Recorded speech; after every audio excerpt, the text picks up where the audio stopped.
Hello and welcome to episode 23 of the XboxEra podcast. I'm Sikamikanico and I'm joined as per usual by Shpeshal Ed and Kaironaut. And this is definitely not the fourth time I've tried to do that intro this morning. I was about to make a take 4 joke, but you know. Due to a number of technical issues. God damn. So, welcome. How lovely to see you both, gentlemen. How are we? Yeah, I'm doing all right. Good. Everyone had interesting weeks and fun things going on? Yeah, very. Had both a good and weird week. Oh, do tell. What's happening? Yeah, well, as I think I'd said earlier in another episode of the podcast, had booked a trip to Vegas, and we were discussing the fact that, could I potentially miss the Series X launch and all that sort of stuff. Yeah. So obviously that trip's been cancelled because international travel won't be a thing for God knows how long. Indeed. And it turns out I'm getting my $11,000 deposit back on that trip. So I've got a little bit of extra money to potentially spend on cool stuff. I might get that new gaming TV soon. What, you finally upgrade from the old plasma from 2006? Yeah, plasma's still there for now, so I'm working out what I'm going to do to replace it. So I had my heart set on that 48-inch LG OLED, which I then found out is not coming to Australia. Oh. And the 55 is pretty expensive, but then I started to think about burn-in as an issue. Yep. So I'm looking maybe at the Samsung QLED now as an alternative. Or you can get that Alienware 55-inch gaming monitor. Oh god! I saw that. Like, oh my god! The money. Isn't it like $7,000 or something? Yes. Well, you got 11. Ridiculous so... like that. It's like something ridiculous like that. Like price. Okay. Here's the thing. Anything above 32 inches is not a monitor anymore. That is a TV, right. And 32 is pushing it itself. I was about to say, I'd even argue.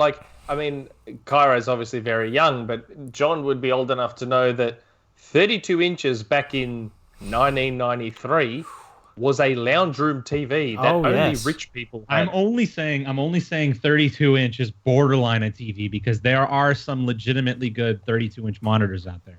So they are computer monitors. These things have like 1 millisecond refresh rate panels and like. I'm just saying that back in the day, a standard lounge room TV was 68 centimeters, which is a 26-inch TV, which is frightening to think of trying to watch TV in a lounge room on a 68 centimeter TV. 55 inches is not a gaming monitor.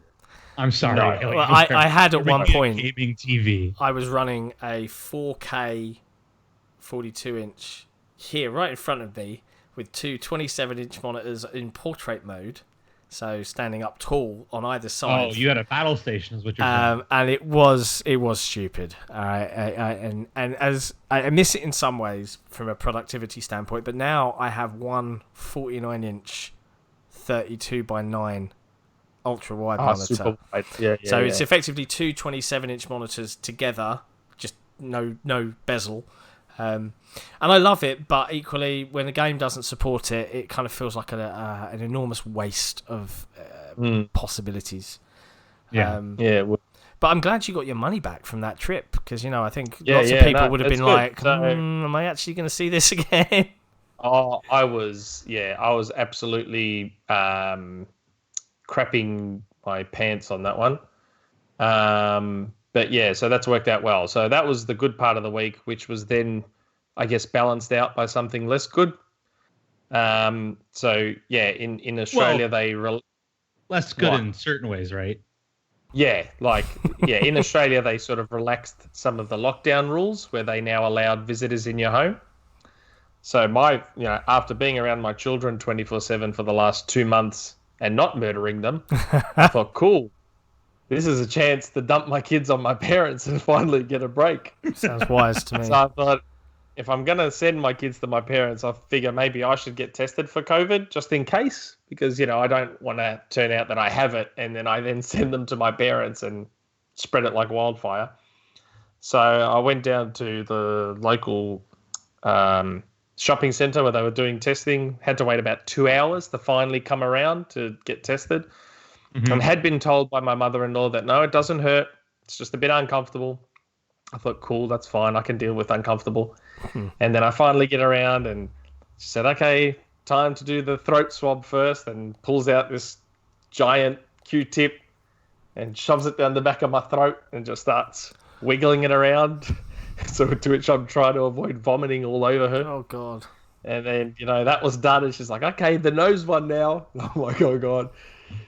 She was like, this doesn't hurt. It's just a bit uncomfortable. I thought, okay, so that's twice now I've heard that. So maybe it really just is uncomfortable. Nope. It hurts a lot. They get a big Q-tip, again, about that long, and they just jam it straight up your nose to the point where it almost hits your brain. No, I'm out. And, it hurts a hell of a lot. No, thank you. So don't let anyone tell you otherwise. If you need to get tested, do it, but be prepared. It hurts. Yeah, I'm not a fan of the sound of this. I've seen videos, and it did not look pleasant. It's not. It's horrible. It's horrible. I think our footballers, they did a funny video. Our Australian rules football is going to be coming back in just under a month, thank God.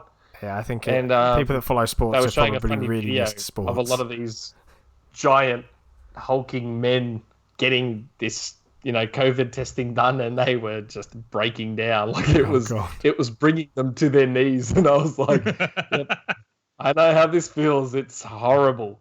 But on the plus side, I don't have it. So we finally got a break from the kids, which was nice. Oh, and on that note, I am insanely jealous of your ability to be free of your children for even a short period of time. I had a bit of a weird week as well. And I'm not sure if I've told you guys before we jumped on this. So, as you know, I was about to move house, hence all the boxes and the detritus behind me. And I made a joke, a dark joke, all right. And don't get me wrong, people that are watching or listening to this, all right. I am not an evil, cold, callous person. But when this all lockdown and the COVID thing reared its head, I said to my wife, because the gentleman we're buying our house from is in his 90s, and I jokingly said, I hope he follows the rules and doesn't catch this, because if he dies halfway through this whole contract and exchange, it would be an absolute pain in the arse, right? Okay, the loss of life is sad, but yeah, that would be... Yeah, he died on Monday. So... oh, Jesus. It's been like... I kind of was like, you shouldn't have ever even uttered those words. You've jinxed it. He was a lovely, lovely chap. I think he flew for the RAF at some point, and there were model planes and like full-on size model planes all around his house. But yeah, so it's all a bit stressful in the Sikamikanico household at the moment, as we kind of just wait to see what happens, because we don't want the chain to fall apart. The good news is that the daughter of the gentleman we were buying from is very, very keen for us not to pull out or for our chain to collapse, so he's doing everything they can. And apparently the current plan is for us to allow everyone to move, so my buyers move, my buyers move into here, we move, but we go in under some form of rental agreement that means we pay the legal requirements like council tax and things like that, but we don't actually get our funds for completion, and we don't actually own it until the grant of probate from his death has gone through, at which point the sale then completes. Complicated, and even more frustrating is there's a lot of work that needs doing to the house, and without the money from this place, I can't buy any of the stuff I need. So it's super stressful, and it's been a bit of a crazy week trying to get everybody on board. And moving house, death and divorce, they all suck. Yeah. Quick, Cairo, you've got to come up with an interesting and unique real life thing that's happened to you. No, don't put this. No, the pressure's on. The pressure's on, my friend. Don't put this stuff on me. Don't you put this evil on me, Ricky Bobby. Let me see what happened this week. Well, I started getting back into Elder Scrolls Online. I think I talked a little bit about this last episode. Video games coming out. Oh yeah, that's why we're here. Greymoor is releasing early June, and for those that don't know, that's the next expansion for ESO, and they're going back into Skyrim now and finishing off that portion of the map.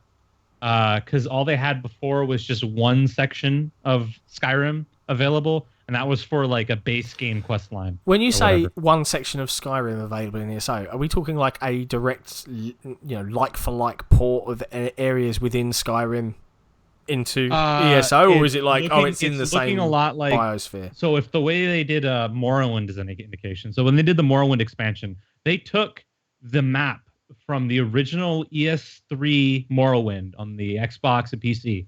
They took the map and the mesh for it, and they ported it over, like for like, directly into Elder Scrolls Online, and then just dressed it up a bit in the new engine with better graphics and stuff like that.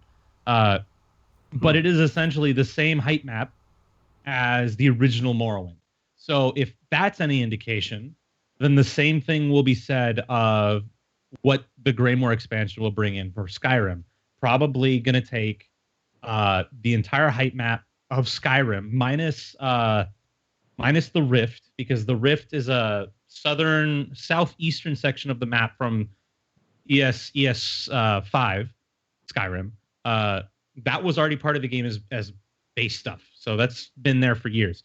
But the rest of Skyrim, so stuff like Winterhold, the Mage's College at Whiterun, Solitude, Markoth, all those other cities are likely going to be directly imported into the game. I'm not entirely sure as to how that's going to go, or even if they're going to leave stuff out. But if Morrowind is any indication, the entire height map for the rest of Skyrim is getting ported into ESO, which is insane to think about, because like you gotta think, like, ESO has been around since 2014. It's going on 6 years now. That game has more content. I didn't realize it had been that long. Yeah, that game has more content now than literally any other game on console, like, combined. And it's just getting stronger. It's just getting stronger. So if you're interested in playing that game, go out and play it. Yeah, I recommend it wholeheartedly. But that's not really the interesting story of the week. In the process of getting myself, because I bought the collector's edition for Greymoor, so that's like all the expansions I missed out on, Somerset, Elsewhere, and Greymoor all in one, for like $80. I bought not only one that for me, but also I spent $80 on a friend of mine so he could play with me. But then a couple days later, I realized after getting email from NZXT, which is a US-based case, all-in-one cooler, and they're basically a PC manufacturer for like components and stuff. Really popular brand. Their NZXT H1 case, which is I believe a 12 or 13 liter mini ITX form factor PC case, that stands like a monolith, like the Xbox One, the Xbox Series X will. Yeah. You showed this in the Discord, didn't you? I did show this in the Discord. It looks like it looks a lot like it. I think Linus made one. Yeah. So that went back in stock on last Tuesday, and the instant it did, I told myself, holy shit, I have to get this. Oh god, you're going to build yourself a PC. I slammed down the $350 required to get the case, because it's not just a case; it's also a power supply, it comes with an all-in-one cooler, and a PCIe riser card for the graphics card, right? So all that in one thing, and all I had to do was get the GPU. I already have it, the motherboard, the RAM, the storage, and the CPU. So the motherboard, the RAM, and the storage came in 2 days ago. All I need is the CPU now, and I am out of cash for the moment. So, and the CPU I want, and I'm not going to cheap out on this, is the Ryzen 9 3900X, which is a $500 part. $500 for a 12-core, 24-thread CPU, clocked at a base of, I believe, 3.8 gigahertz and tops out at around 4.3. Nice. That thing is a monster CPU, and I'm not going to settle for anything less, because I'm going to be using it to record gameplay, and I need all the cores I can handle because the Radeon graphics card I have has a terrible hardware encoder. So I'm likely going to be forced to use software encoding, which is going to require a crap ton of CPU power. And it's the exact same CPU that I've been toying with using. Good job on not swearing. Whatever upgradable rig I make. Was that sarcasm, Nick? No, I'm saying I was waiting for you to say F-ton. So it was good. Well, in video game world, I finally finished Hellblade. Oh, nice! I like that game. How'd you like it? I played with headphones, and I was blown away by the audio in that game. Binaural, the binaural setup, yeah. It was genuinely something very, very different. And I'm not a big horror fan because I scare easy. But yeah, I really enjoyed it. I thought the end was a little cheesy. Like there was some cheesiness. But it was very final, wasn't it? It earned it. It felt fine. It felt final. Yeah, it was good. In a way, it was good. That's the thing I'm worried about. That's the thing I'm worried about, and this is kind of a tangent. But that's the thing I'm worried about with Senua's Saga, because like the way Senua's sacrifice ended was very definitive. Like there was a period on the end of that sentence, and it did not feel like it needed a sequel. So I trust Ninja Theory to come up with something great. Especially the Hellblade team. They did a fantastic job with Senua's Sacrifice. I'm just hoping they don't dig themselves into a trap with the sequel of trying to justify the sequel's existence. You know? Yeah, it's a cool world. It's a cool world to go and visit, and I really loved that the audio told you when an enemy was about to attack you from behind. Look out! No, it was good. It was good. I actually liked the combat. I saw a lot of people rag on the combat. I actually thought the combat was fine. Yeah, it was simple, perhaps. If I remember right, it was kind of clunky in boss fights. That's about it. No, it was almost. And I always said the same thing about the combat in Rise. It was almost rhythm based. Like you needed a rhythm. Like it wasn't just hack and slash. Like you couldn't God of War through it, as in old God of War. Like you couldn't just mash buttons to do it. There was a rhythm and a timing to it. And I just think maybe people don't have the patience for that kind of combat. Maybe I don't know. I quite like. Well, to be fair, and at least in Rise's case, to be fair to some people, Rise didn't feel like that at all until you played on the hardest difficulty. Yeah. Like if you didn't play on the most challenging difficulty of the game, that you never got any fun out of it because it just felt like you were mashing buttons. Like, there's a rhythm and pace to it, but unless the game forces you to play in that rhythm and pace, then it's pretty hard to get yourself into that mentality. Unless you're playing at, like, again, the harder. Yeah. I mean, I love Rise for what it was, but I'm never going to play it at anything less than the hardest difficulty because it is just too brain dead easy at anything less than. I like brain dead easy. Yeah, so do I. I enjoy it. I've started playing. Everything on these. I started playing because I missed it, or I couldn't get into it when it came out. Was The Outer Wilds? Yes. So this is not. I always hear things about that game. Never played it. And I'm intrigued by it, and I've said I started playing it, and when I finally. And for those that have never played it, right? So it's a mini solar system. So you can walk around the world, like in Super Mario Galaxy. Yeah, kind of like you're on the sphere, but you take off in your shuttle and you can go explore the solar system. But the sun in your solar system supernovas every 20 minutes and time loops and resets you back to waking up at the campfire before you launch off at your ship. Oh wow! Okay. But there's mysteries, and each time you discover stuff, your ship's log keeps hold of the data. So it's like trying to uncover things and track things down, and just trying to solve the mystery. And some of the writing is quite interesting, and graphically, it's nothing to write home about, but it's just intriguing. So I'm kind of like, I know Miranda from IGN like really beats her drum about that game. Like she absolutely adores it. It won a few awards, if memory serves, for writing and things like that. It is genuinely pretty cool thus far. Yep. So I'm enjoying that.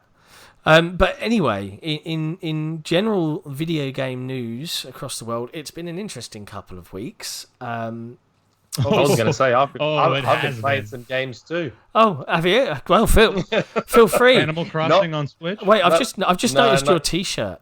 Like, not yet. Yeah, we'll get to that later. We'll get okay. I mean, I've obviously been playing Streets of Rage still. Obviously a lot of Rocket League, but quite strangely, and it's weird because it kind of ties into something we're going to talk about later. I don't know why I did this, but I just randomly decided to go back to Assassin's Creed Origins. It's a game that I got it back at launch for like 25 Australian dollars.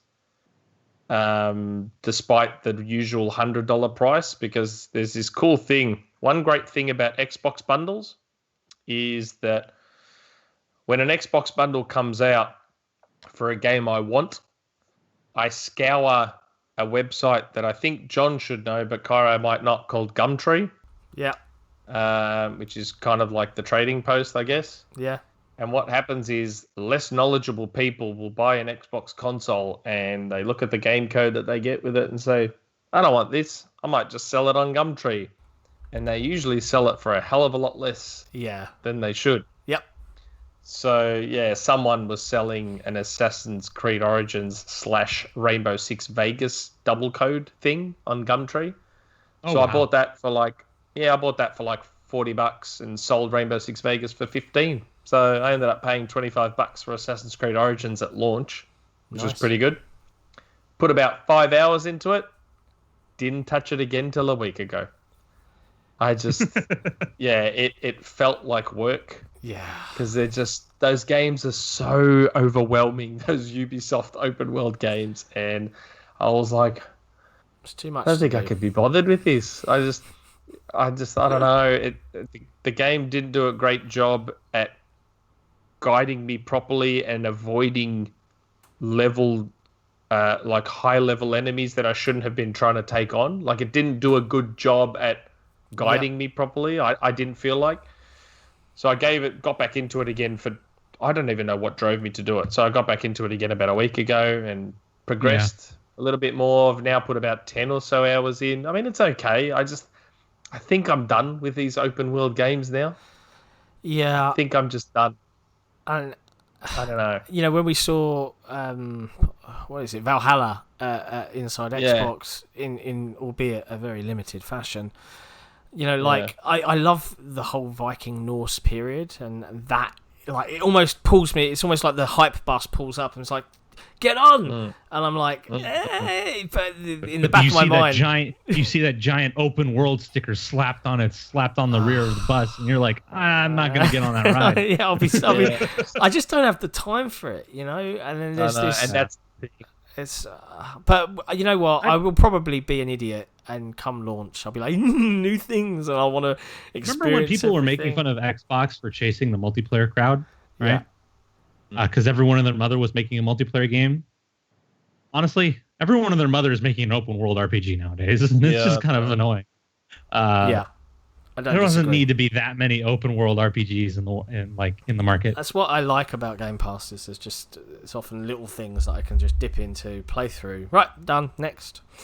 So One other thing I remembered, I just started playing. I don't know if either of you have played it. I started randomly. I decided to install Forza Street on iOS. The mobile game. Oh, I saw an ad for that earlier. I have it installed. That bad. Because the only racing game I play on mobile is Grid Autosport. Yeah, I was surprised. It's just a drag racing game. That's all it is. Like, you just hold down the accelerator and you got to know when to let it go and then press it again, and you've got turbo and I don't know. I was expecting it to obviously be terrible, and then you know what? Not that bad. And I thought, okay, I'll go for the achievements. So I haven't. I downloaded it and I haven't logged in as my gamer tag yet.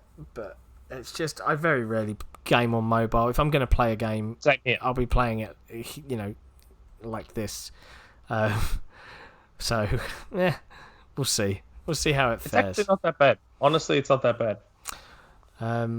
But yeah, it's nice to see that it's finally been released and now they can move on, because that was Electric Square, I think, were the developers for that one.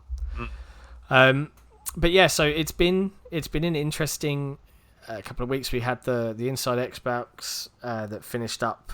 We did our sort of live stream for it, and we had our reactions in there. That isn't, by the way, if you're a listener to our podcast and not a watcher, that's not going to be in the official podcast format. But that kind of special episode is available on YouTube. But Microsoft obviously earned a lot of criticism, and some of it deservedly so. Some of it, though, has been a bit, OTT, shall we say. And I think it is now just the definition has changed between what is gameplay, i.e. if I look at a game running, I'm like, oh, is that gameplay? As in, that's what the game will look like. That's one definition. Oh, but then into the Inside Xbox. Yeah, and then there's the other definition, which is show us the game being played. Like, give us a 5 to 10 minute segment of gameplay. And I think now they've realised that that's what everyone expected. But like they kind of shot themselves in the foot. So and it goes back to what we said on our reaction live stream. Yeah, I would say the issue wasn't the show itself. Yeah, I actually thought that on face value, in isolation or in a vacuum, whatever you want to say, I actually thought the show was pretty good. As far as Inside Xbox, because remember, it's an Inside Xbox. Anytime you hear that term Inside Xbox, please temper your expectations. Bring them down to an appropriate level. As far as Inside Xbox episodes go, I actually thought it was pretty good.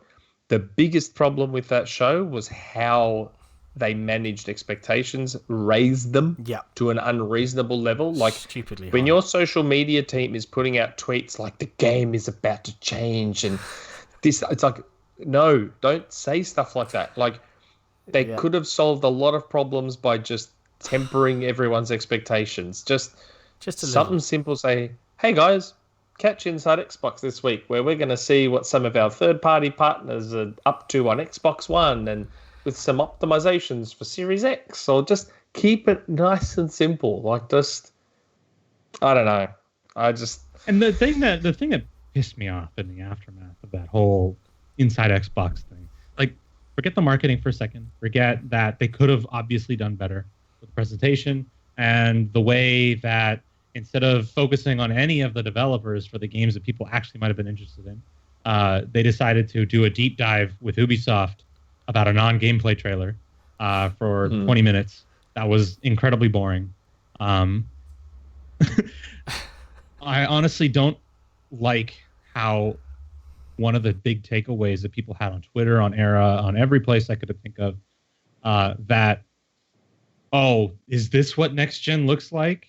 A bunch of indie games? Yeah. It's like, are you kidding me? Games are games. Yeah. Okay?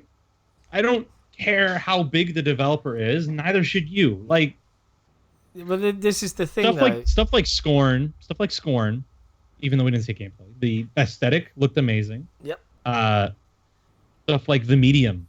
The whole instant transition between normal and spirit world and all that other stuff like that. Right Memory looked amazing. Almost every single game, like they showed off.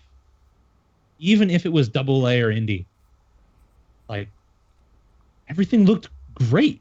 It looked interesting. They looked like cool games. But this is the problem. People kept complaining. It goes back to what Ed said. If they had just said comes back again and framed it as this is just some games.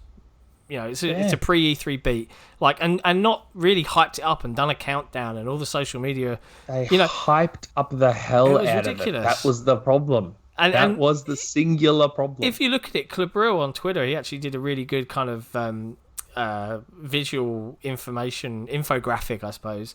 And they kind of effectively announced at this time 6 games, 6 new games. That as I understand it, have not yet been announced for the PlayStation, and it's like, 2 of but them none of that Series info X really exclusive. came across. Yeah, 2 of them are Series X exclusives. They weren't cross-gen; they were like Series X only games, I should say. Yep, The Medium being one of them, and Scorn being the other. The second one. Yeah. And it's like, why weren't you like, why wasn't this on the screen like as they were coming through? Like, no. Like what they should have done was they should have just done the trailer for Valhalla, right? But then if you're gonna do a deep dive of Scorn or the Medium. Yeah. Like these are gonna be your parts of your flagship titles for the launch of the Series X. We had a debate about this in the Discord. Yeah. Those deep dive things, and I think we said this on the night. For me, it was night. Like, no disrespect to the developers, but the majority of people don't want to see that stuff. They just don't. Like, if separate those deep dives into their own content, like just separate it off into a separate YouTube video. And if someone wants to watch a deep dive with a Ubisoft developer on Valhalla, they're going to seek it out. Yeah. They're going to go and seek it out, and they're going to watch it. The majority of people, rightly or wrongly, this isn't about my personal opinion on the matter. Rightly or wrongly, people just want to see what that Inside Xbox was for the first half. Trailer. That is what people want to see. Yep. Or gameplay. They're not interested in just talking to people. If I want to watch an interview with one of the developers of Dirt 5, I'll go and search it up on YouTube. Yeah. And I'll watch it. Don't make it part of this. Yeah, it doesn't need to be part of it. That's I think is nail on the head. It's just again, it's know your audience. All right, I get you want to pay respect to developers, but I would argue the developers, if they're aware of any of the facets of the video game industry, which they probably would be, considering it's what they do for a living, they know this too. And whilst it's great to want to shine a light on them and talk, you know, there are mediums in which you should do that, and live streams usually just aren't them, you know. But hey, it's happened. It was perhaps in I think in all of our collective opinions, perhaps a minor stumble in what has been unusually, comparatively to 2013, a rather solid showing from the marketing team at Xbox. They have been firing on all the cylinders. But if we switch gears now and just talk about a different kind of gameplay reveal. Like how everyone's using the Inside Xbox is I don't know, poor marketing, I guess. Yeah, they are. To latch onto a UE5 tech demo. Yes. As the soul defining thing of this is what next gen is. Yes. Yeah, I'm celebrating with a special T-shirt. I love that. Apparently, next gen is now 1440p, 30 FPS, with I don't know, fancy ground textures. I don't really care if the freaking ground is rendered in 8K. Okay, it's just the ground. Yeah, a shiny rock is still a rock.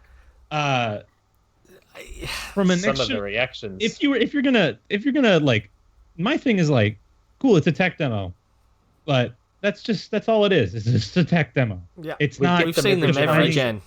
We're not defining next gen by this. We're not. Okay, next gen will be defined by games, not tech demos. And it always makes me like cringe when I see posts saying things like, "Oh, this is the only because Epic Games or whoever runs an engine like Unity or something comes out and says, "Oh, this is possible only with the power of such and such console." And it's like, wow, how much money did that company shove down your gullet to be able to say that? Let's be clear here that, you know, they never said this is only possible with the power of the PS5. They merely avoided mentioning or talking about or uttering even words close to box and X. And to everyone else, they might as well have just said only possible on PS5. Hey, savvy. That's a savvy marketing move from Sony. By far the most embarrassing part of that whole situation was some of the reactions, even from people that right now aren't admitting that they said it. Yeah. But some of the reactions to that tech demo, the way they were like, no, that's only possible with the PS5's SSD. That's the only way that was possible. I'm like, you can only stream 8K textures like this with the PS5 SSD. You can't do it anywhere else. How is it that in 2020 we still have grown adults that are being fooled by this kind of stuff. It's just it's agonizing. Oh my god, it's absolutely staggering. Okay. And then it took a tweet from Tim Sweeney to finally clarify. Oh no, this will be on Series X as well. It's like, duh. Clarify really? It. In some respects, he probably made it worse because then people jumped on the bandwagon of, oh well, because it's only possible on PS5's SSD right now, it's going to come to PC later. PC has had this technology for years. It is insanely expensive and prohibitively so, but it has been on PC. Yeah. Everything you see on next gen is already possible on PC, but regardless of the amount of money you're going to spend. But this is why console generations are a good thing, because they lift. The rising tide lifts all boats by what's the phrase? By making it more common, by lowering the cost of that technology, and everyone else benefits. And that's great to see. But you can't just go out there and pretend like this has only been possible because of PlayStation 5. That's what people are trying to argue, and it is ridiculous. You've got to hand it. The technology for doing asset streaming from SSDs in the way that PS5 and Xbox One can do it has been in Radeon GPUs since at least 2016. Yeah. High-end enterprise graphics cards, but Radeon graphics cards nonetheless. So you can't say it hasn't been possible anywhere else. No, it just hasn't been possible for as little money as they're probably going to charge for these boxes. Yeah, so, at a mass market level. At a mass market level. And the funny thing is, then later they were like, oh, by the way, that was 1440 and 30 frames. And I'm like, and not only that, we even had load time masking sequences. Within crawling through the walls, which people have already jumped to the defense of and said, no, that was to show the detail of the rocks. I'm like, but they were unattaching the camera at various points in that demo to zoom in on stuff. So if they wanted to show details on things, they could have just done that again, rather than masking load times, which aren't meant to be there, apparently, with in-game cutscenes and crawling through wall sequences. It's like, guys, we're all old enough now to not be fooled by this kind of stuff. And I'd argue that tech demo maybe long-term will do more harm than good. I think we'll see games that look that good quite quickly and maybe better at some stage. To me, that demo didn't wow me the way the Samaritan demo did back in the day. I don't know if you guys remember the Samaritan demo. Yeah, I do remember it. I can't help but when I saw that.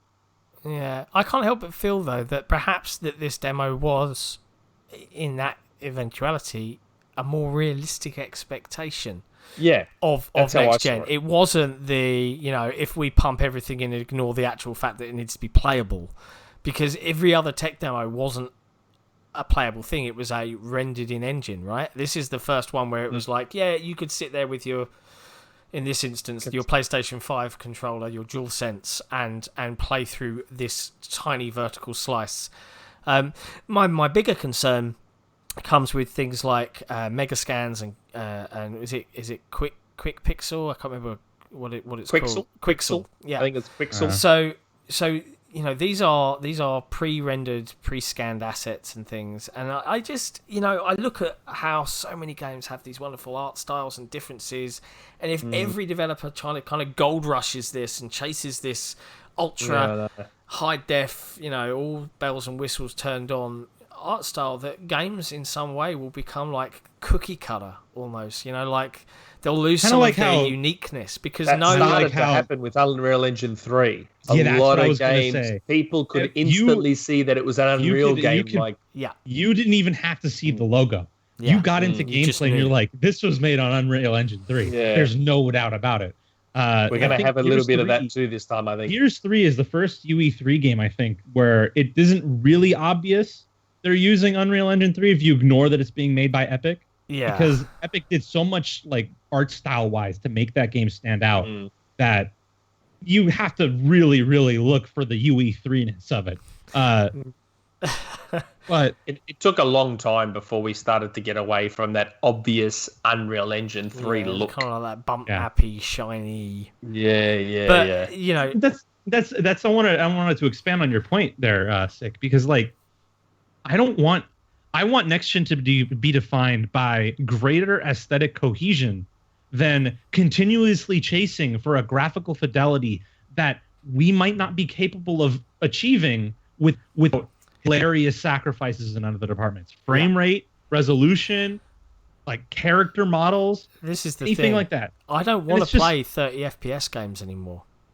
Neither do I. I just don't. Do I. All right, and look, graphics sell consoles and graphics sell games. I agree, but I wish they didn't. the only 30 FPS game that I've found okay to play, like genuinely, like, yep, this doesn't bother me in any way, really, was Forza Horizon series. But ever since 4 and the Xbox One X, I would much rather play at 1080p 60 than at 4K 30. Even if their 30 FPS implementation is really perfectly paced and framed. And it is. It's good.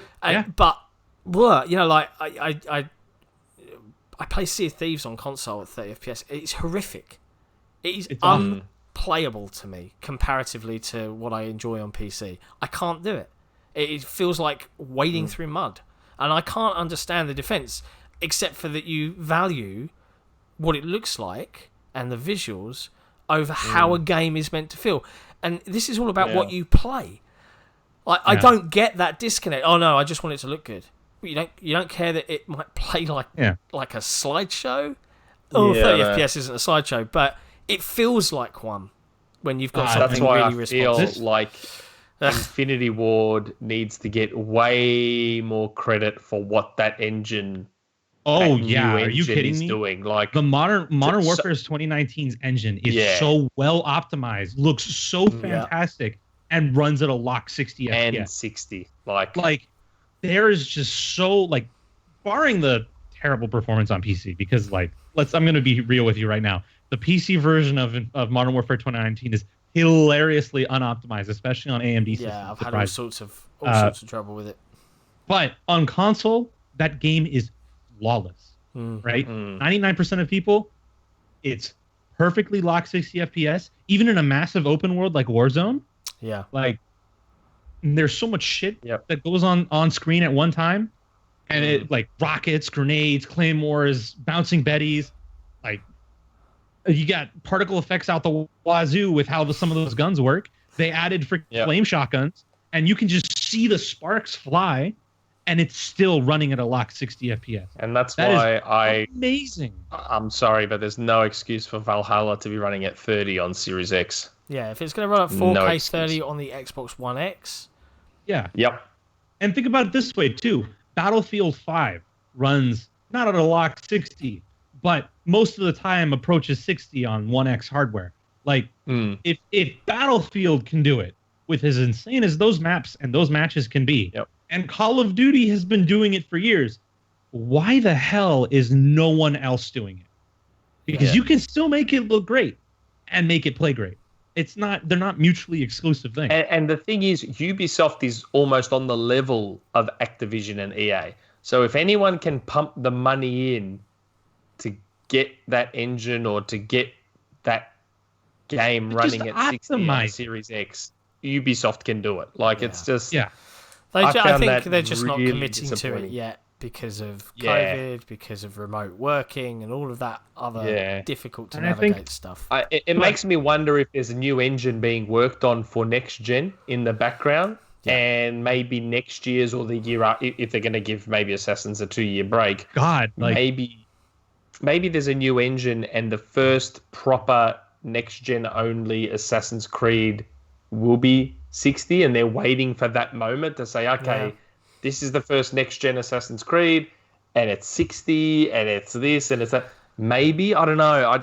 I'm not a developer, but I simply can't process that Valhalla can be 4K 30 on the One X, but then also be 4K 30 on the Series X. That's just not. There's a break in reality there. Like, I can't fathom it. I don't see how it's. Maybe they're going to come out of nowhere and be like, oh yeah, it's 120. And but back to what I was saying about the aesthetic thing, and I wanted to expand on it a little bit. I'm going to be absolutely pissed come next gen, once we have the Series X and PS5 in our home, and we have games on them. They're optimized for those pieces of hardware. I am going to be livid if if people start complaining about cartoony games again and aesthetic choices in how a game is presented to you, because we've had a little bit of that this generation, especially with games like Sea of Thieves, where people will say, "Oh, the water looks great, but everything else looks like crap," and it's like, "What are you talking about? What are you talking about?" Yeah. And it's just people, especially in film, in games, just have this weird obsession with approaching reality as close as possible. Yeah. When it's like, you can do so much more and get away with so much more by going with a definitive aesthetic. Yeah. Like creation. Style is king. Yeah. It's not about photorealism. Like no one like says Metal Gear Rising looks like shit, but that's because of the fact that Metal Gear Rising has so much style oozing out of every pore that it's just insane to think about caring so much about how realistic it might not be, you know? Like, who cares when you're running up a giant robot's arm and slashing in a million different places, you know? Yeah. I can only agree with you. And I think in some ways, you know, I'm hopeful because of Phil's words, you know, with the work the Xbox team have done with latency reduction, and you know, I think the buzzwords or the marketing phrase was, it's not just defined by how games look but how they feel. And you know, at the end of the day, I play games for gameplay. I don't play games to be watching a CGI movie. I don't care how a game looks if the gameplay is rock solid. And you can get away if the gameplay is great, you can get away with the style as much as you want. Yeah. Right?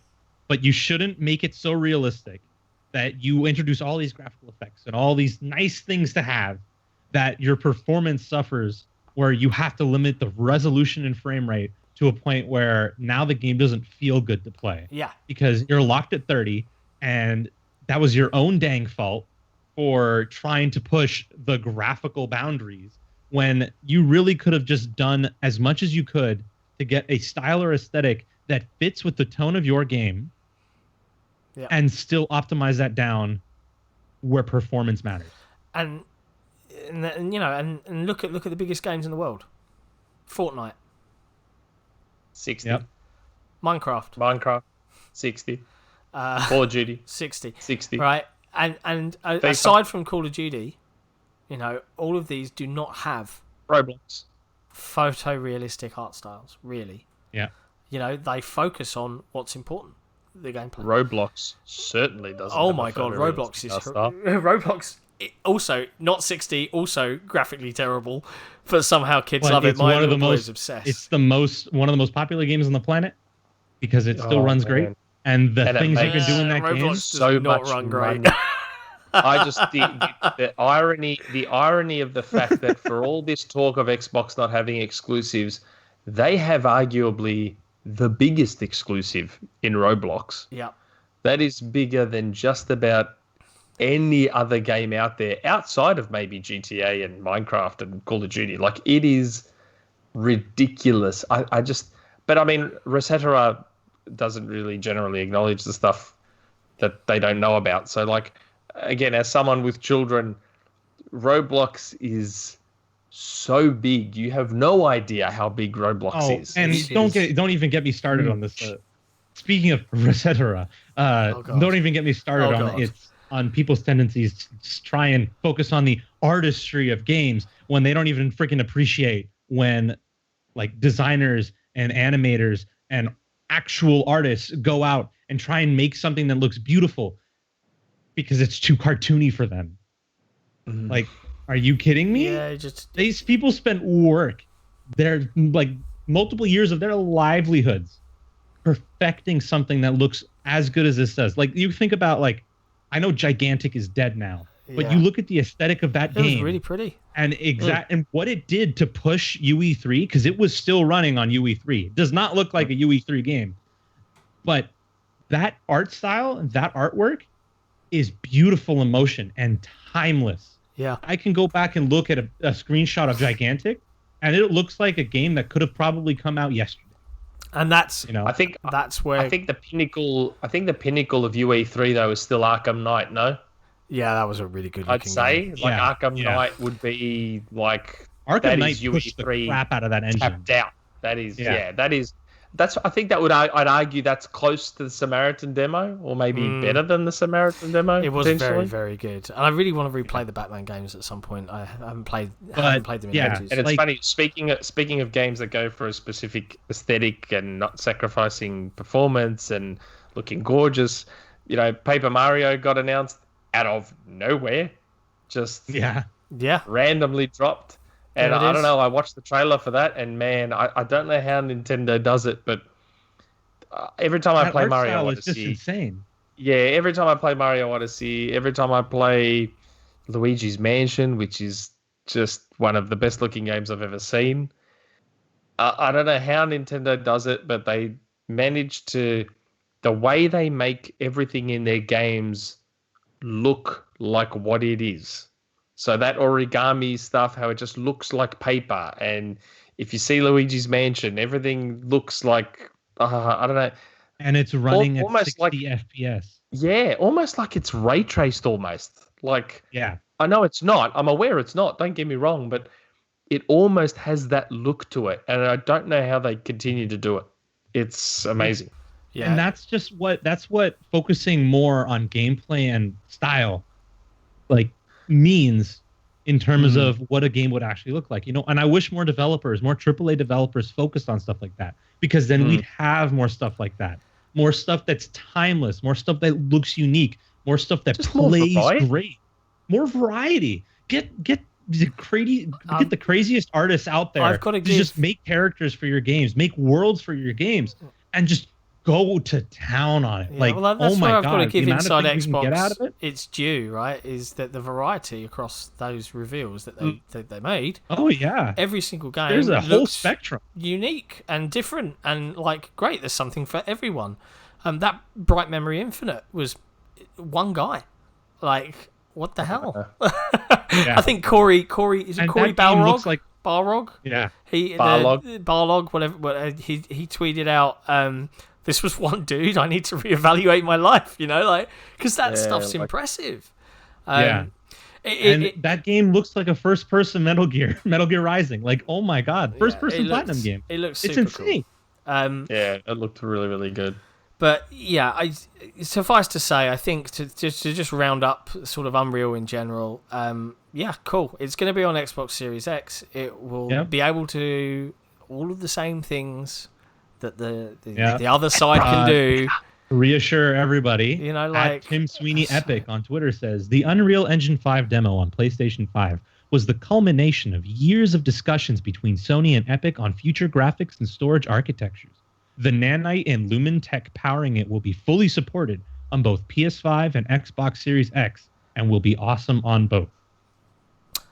There we go. There you have it. So that engine's designed to scale to just about anything. Yeah, and this is what people need to understand now, is it's all about scale, and that's what the next generation is going to be all about. As many games on as many devices as possible. Yeah, I wouldn't be surprised. Speaking of Epic doing cool stuff, though, they also gave away GTA 5 while we were talking about all that sort of stuff. Yep, I got it. I grabbed it. So did I. It was down for a while, though. I kept getting that forbidden 403 error for a long time. Well, and that's what they wanted. They want people logging onto the Epic Store. So, and equally, and I know we don't have it on our list of things to talk about, but they also, I think, gave away. And I know I revealed pretty much everything. Just to caveat, I know I revealed everything that was coming when the Epic rumor was there. I knew it would be a 9-minute video, but I did not know fully that it would be Unreal 5. I was under the assumption it was Unreal 4.25. Here's all the new features. But yeah, and I knew that they were going to be making all of the matchmaking and learning that they've had from Fortnite and all the systems and all the crossplay and all of that stuff free to any developer that's using Unreal, which is cool. That's That's helpful stuff for teams that might not have the budget or the manpower to go away and learn all of that on their own. So, good guy Epic in that regard. Yeah, smart by Rockstar to give GTA 5 away though. Yeah, it's got. Like if you think about it, got to own it by now. Put it this way: like I was never planning on buying GTA 5. I don't play Rockstar games anymore, but even I attached it to my Epic account. So if I ever get a gaming PC, maybe I'll jump in. To be honest, I'm half tempted to try it because I owned it on Xbox 360. Oh my god, GTA 5 came out for the 360. 2013. I owned it on the Xbox One, and when I loaded up the Xbox One version, I was like, oh, at least it's a smoother. 30 FPS, but it was still 30. Can you actually imagine that we haven't gotten a brand new Grand Theft Auto game in this generation? Can you actually imagine that? Why should they, man? Look at how much money it's made. It's still in the top seller list every week. They don't need to. And that's what Red Dead 2 was for. Yeah, as a holdover. Exactly. But the interesting thing is that... What a great holdover that was. I'm tempted to jump into GTA 5 now on PC with all the bells and whistles because there's a VR mode. And I want to try the mod out and play around with it and see what I can do. Nick? And now I understand why you're wearing your PlayStation t-shirt. Yep. It's funny actually. Well, on the subject of PlayStation T-shirts, my parents sent some care packages and stuff, and some of it had some new T-shirts for my kid, and they were like cool kids T-shirts, so it had some skulls on and some other stuff. And then one of them, I was like, "What is this?" And it had like a triangle and a square and a circle and an X, and it said PlayStation on there.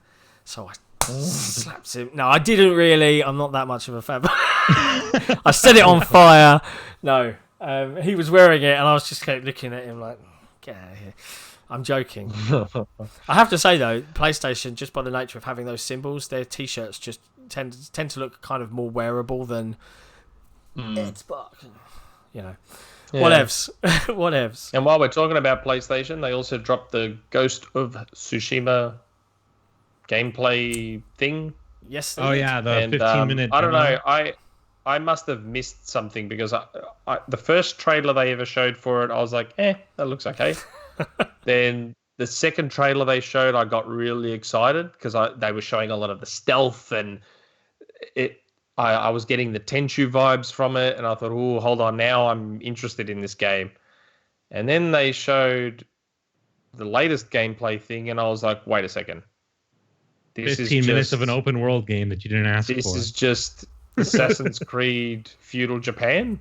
I had no idea. To be fair, Assassin's Creed fans have been requesting feudal Japan as a setting for Assassin's Creed for some time. Yeah, so for those, because it's funny, we were talking about Assassin's Creed Origins before, so I was a bit disappointed because I honestly did not realize it was an open world Assassin's Creed clone. I had no idea. I thought it was something...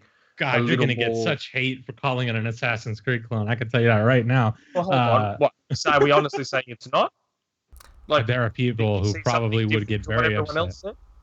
Did I see something different to everyone else? Like, it had everything you tick on the list for a Ubisoft open world game. Assassin's Creed game. Do you have to climb towers to reveal parts of the map? We don't know because that wasn't in the trailer. Probably wasn't in the trailer. I'd be surprised if you didn't. There was infiltrating a Mongol camp. One as in samurai mode, where you're just donning a big suit of armor and storming through the front and doing honorable battles. Also, the combat looked really boring. I don't like the insta-kill parries. I don't like that at all. And then there was the stealth mode where he snuck in under the cover of night to the same camp. Yeah. Went around, set a car on fire on a boat because the camp was like docked. It was on a dock or something. I didn't like the look of the stealth either because it reminded me way too much of Assassin's Creed. Oh. I mean, they're I mean, it makes sense. Like, the Assassin's Creed games are still super popular, and people have been asking for feudal Japan. So I guess if Ubi wasn't going to do it, Sony may as well have done it.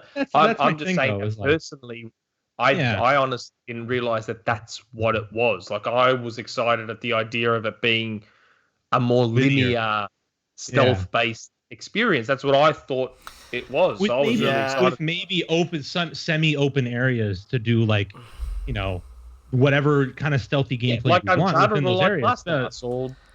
Whatever. I definitely am suffering from open world fatigue at this point, and I think lots of gamers are. Origins. And it's not just I'm still like, I'll still play an open world game if it's good, but it seems like every open world game is just trying to be an Ubisoft game in disguise. Like Breath of the Wild was an Ubisoft game. You are going to get a lot of hate for that. If you thought Nick was going to get hate for this, just an Assassin's Creed game. Tell me I'm wrong. The only thing different about Breath of the Wild was its physics system. That was it. The combat was worse than Assassin's Creed game. I can tell you that much. Well, the fact that my weapons kept breaking every Breath of the Wild 10 seconds. The combat was worse. Yeah, with your weapon breaking every 10 seconds. But the instant parry. The dodge then flurry attack combination being Brace hilarious. Yourself for an hour-long tangent now, folks. Sorry. The fact that, and in terms of Ubisoft, in terms of Ubisoft nets, there was a million things to collect. There were towers that unlocked different parts of the map. There was to collect. Not on the level of Ubisoft's games. Not even on the level of Horizon Zero Dawn. Are you kidding me? There's like almost 1,000 of those little stupid freaking plant guys. But it's one type of collectible. There was a lot of them, but there was only the one type, and that was effectively it.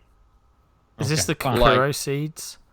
Yeah, the Korok seeds or whatever it was. Like, Breath of the Wild, I put about 100 hours into Breath of the Wild and did not feel anywhere near as overwhelmed as I do playing Assassin's Creed or even Horizon Zero Dawn. At least the one thing Breath of the Wild did right was not populate your map with a bunch of like a million different markers, 20 different things you could do, and it's like let you explore based on your own thing. And that's what Nintendo did right with that game.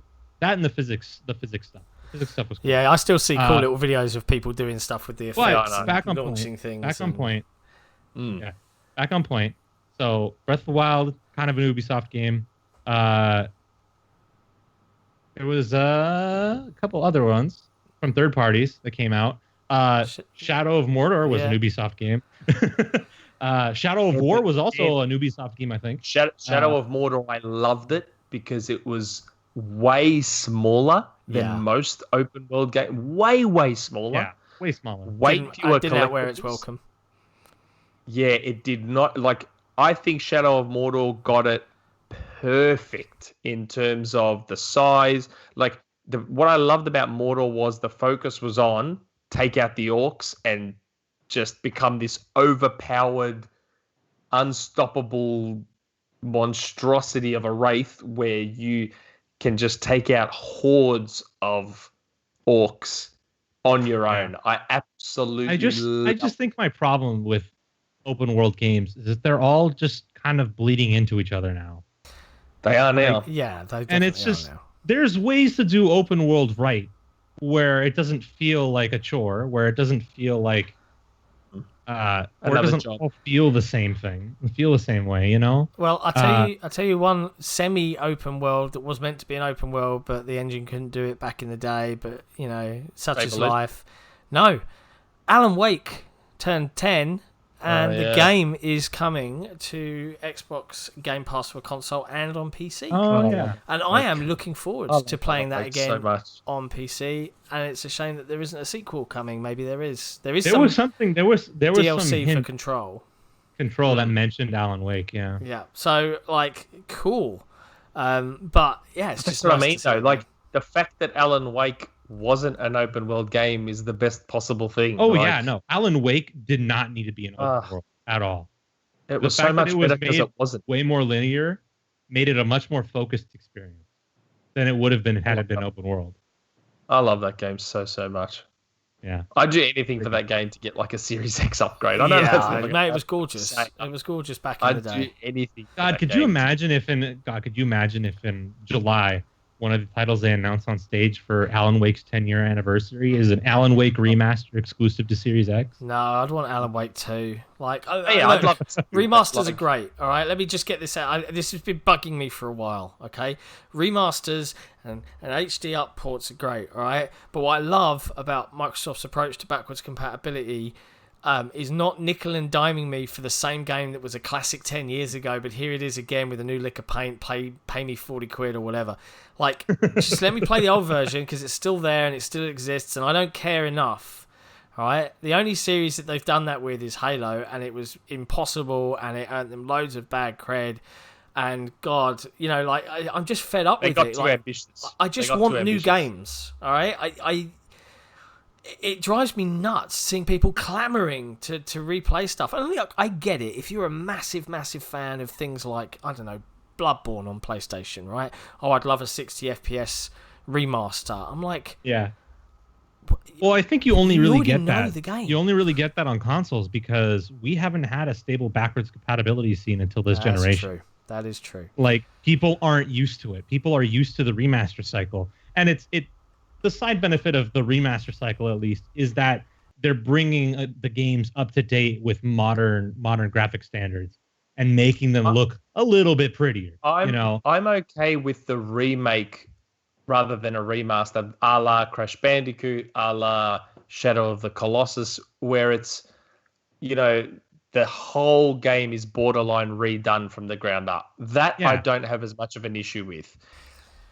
The stuff where you just see it basically up-resed and that's it, I'd prefer what Microsoft did with BC.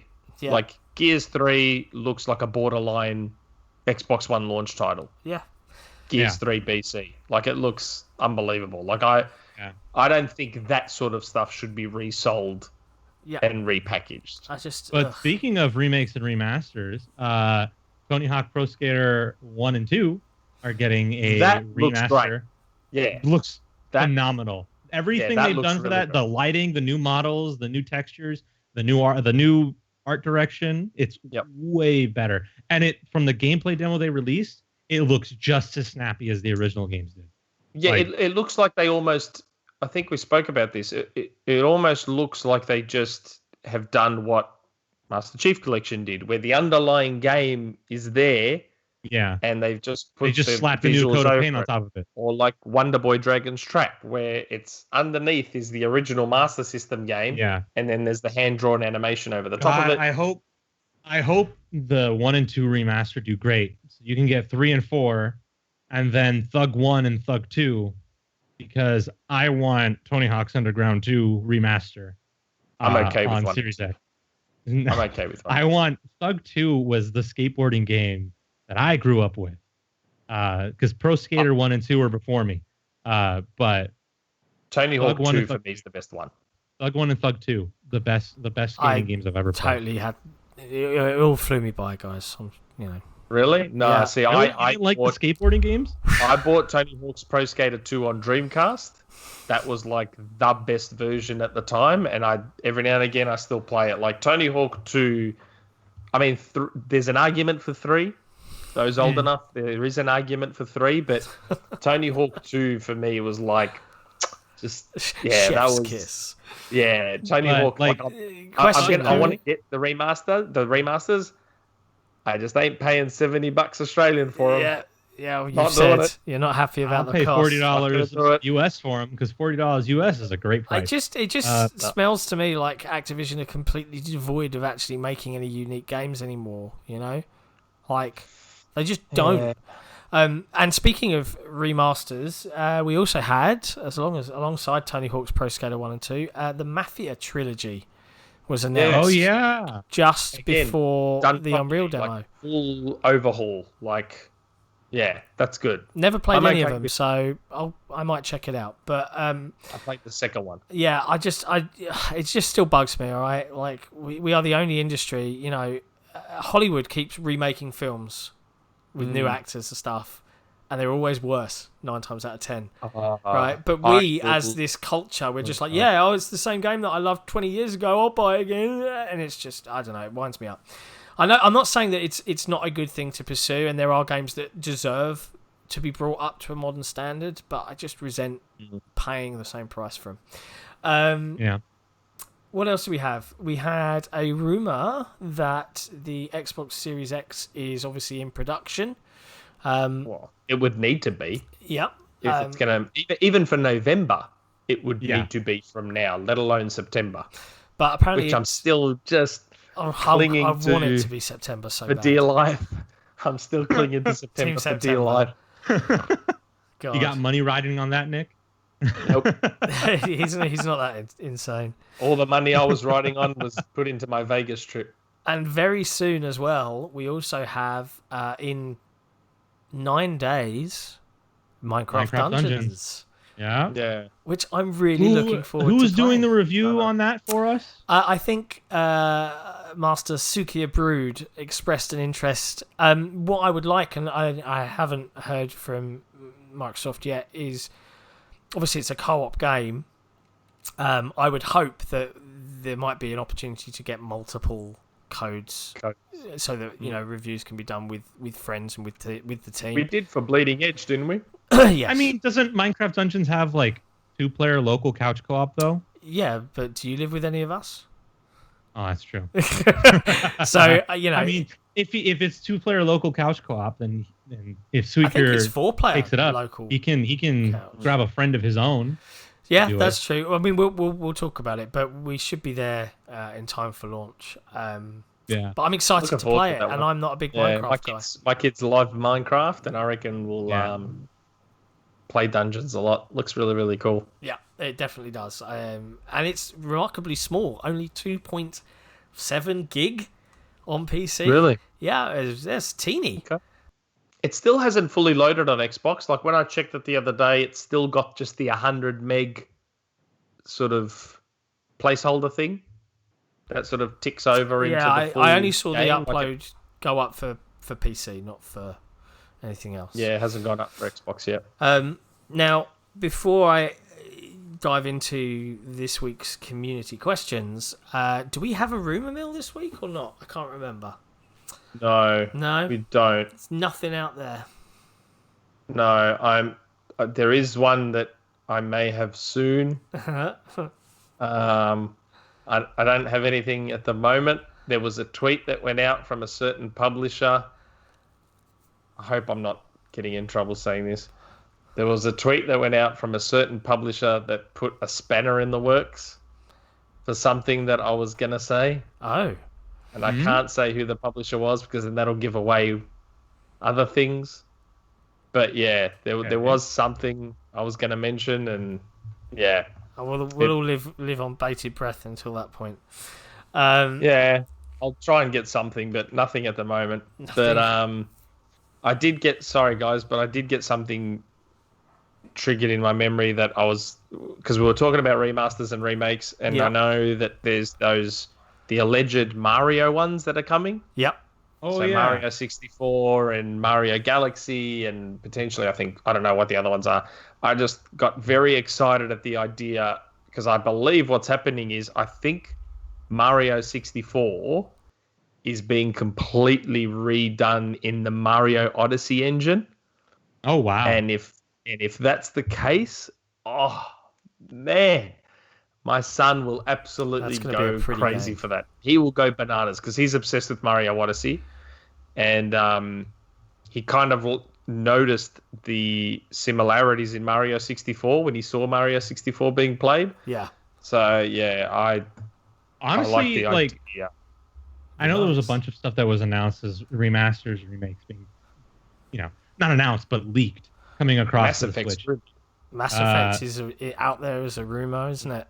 Yeah, Mass Effect is out there as a rumor too. I expect to see that on Microsoft's digital stage. I'm honestly just disappointed at this point because I got what I wanted from the Switch earlier this year, which was Tokyo Mirage Sessions Sharp FE ported over from the Wii U.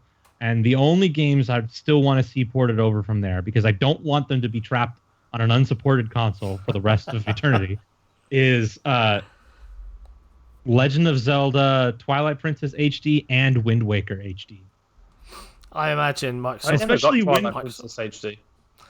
Especially Wind Waker HD, because remember when that game was announced for the Wii U, and the graphics on that game were just insane. How good really they look, even after all this time. Like even they didn't even have to change that much. All they did was kind of just shift the color tone up a little bit, make it a little brighter, and then added a bunch of like minor graphical effects. And that game and high definition. Yeah, and high definition. And like that game is insanely beautiful. And it sucks. That sucks that game is stuck on the Wii U. I wish it was on the Switch. It is a gorgeous game. It's just my least liked Zelda game. I still don't understand the love that game gets. It's just a bunch of sailing and not much else. Well, at least Wind Waker HD improved the sailing a little bit by making it sailing. A little bit. A little bit. It's just, I don't know. Like, I remember I got a little bit further than I did on GameCube, but not much further. Whereas the remake, the Game Boy remake, my God, I can't believe I've forgotten it. What's it called? And I completely beat it as well. Where is it? Hold on, I've got it. You two and your Nintendo tangents. Link's Awakening. Oh, God, I just went completely blank on the name. Link's Awakening is stunning. Beat that, and I love that one. But just Wind Waker, I don't know. That game just doesn't do it for me. But I would rather see them on the Switch because at least we know for the next maybe couple console generations, I have full confidence that Nintendo is sticking with the Switch model and just continuously upgrading. Yeah. Like, I'd rather it be on a system. I'd rather it be on a system and a set of software that is actually being supported right now, and it is not that. Well, it's certainly making them a lot of money. I'm still worried about Nintendo and backwards compatibility, though. Yeah. Well, new Nintendo at least. Yeah. Iwata Nintendo was insane with backwards compatibility. Like, technically, the Wii U could run GameCube games. It just needed like a hack. And it was native support too. Well, it should have been because it played Wii games, and the Wii was a GameCube. Yeah. So it didn't make any sense that GameCube games couldn't be played on the Wii U. I think the popular idea was that they did it because they wanted to sell GameCube games back in the eShop. Yeah. They just want to make money. That's all these corporations want out of us gamers is money, money, money, money, money, money, money, money, money, money. Oh yeah. All the time. But in that case, we shall move on to community questions. Now I have the community on Twitter and in Resetera ready to go. So do you want to handle Discord? Okay. I had Twitter up as well, but okay, I'll do Discord. You can do Twitter if you want. I'm happy for you to do so. Save me on talking. Okay. If you've got it up, that's okay. Yeah, I can do. There's quite a lot on Twitter actually. So I'll go through them in order that they're on my screen. Blackheart JV, aka Johnny Vinyl. I don't know if this is a question or a statement. It's got a question mark at the end, but he's just said 1 versus 100. And my answer to this question of sorts is yes. Where is it? Yes, please. It's funny that he said that. I put out a tweet a little while back saying, hey Phil, probably a good time to launch something like 1 versus 100. Give it 100%. Are you kidding me?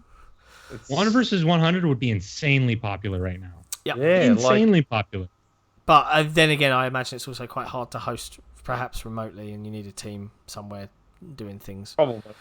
But yeah, amongst other. Who knows, Johnny? Hope so. At Vinny UK, aka Vinny13, how important do you think the responsiveness and accessibility of the Series X UI is? This Xbox generation has been blighted with slow transitions and clutter, in his opinion. I think more important than I think Microsoft realizes. Yeah, I think unfortunately that aside from maybe a lick of paint and some general speed enhancements, I think the UI is going to remain uniform with the Xbox One family of devices. which I think is a mistake. No. You think differently? I think the OS is changing. I think it is changed. So I believe what might be happening is there's going to be a new UI. It's not going to be an overhaul by any stretch of the imagination. Yeah. I think there is going to be a new UI, and they're going to time it. So it's going to be a UI that will be on Xbox One as well as the Series X. Yeah. But it's going to be refreshed in time for launch to give that appearance of, well, this is the Series X UI. If that makes sense. I can see that. That's fine. I kind of secretly resent not having a new UI with a new console. I don't know why. See, I just think after what happened in 2013, where we launched with these new UIs that did nothing, and we had to wait basically 7 years to get them to where they were on 360 and PS3. Yeah. Honestly, I kind of miss. I don't miss the launch dashboard for its lack of features, but I did like the layout a lot more than what we have right now. I actually preferred it. I actually preferred the original Xbox One dashboard from a purely navigational and a look. It was aesthetically pleasing. Like it was very consistent. It was very consistent. Very not busy, you know. It just it did run like absolute crap though. Yeah, but let's face it, they could have spent years optimizing it, and it would run as well as the new Dash does now. Yeah, that has been the problem all along with the Xbox operating system. Its performance, its reliability, and I don't think Microsoft truly understands what a barrier that can be for people. Like.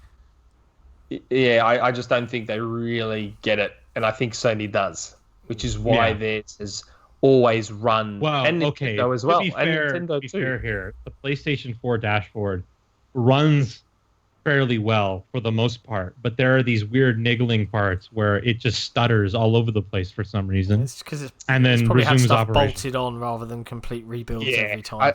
The thing with the PlayStation OS is that. I don't know how to explain it. Just that general, it's never technically lost that snappiness and that smoothness. It's never actually lost it. Yeah. It's just what happens is the second it tries to ask the internet for something, that's when it can be brought to its knees a little bit.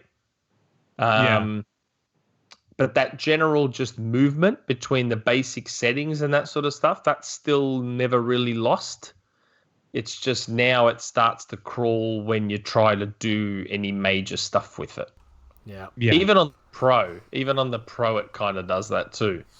Hopefully, both Microsoft and Sony have worked on how they can get their operating systems and their UIs to last the generation.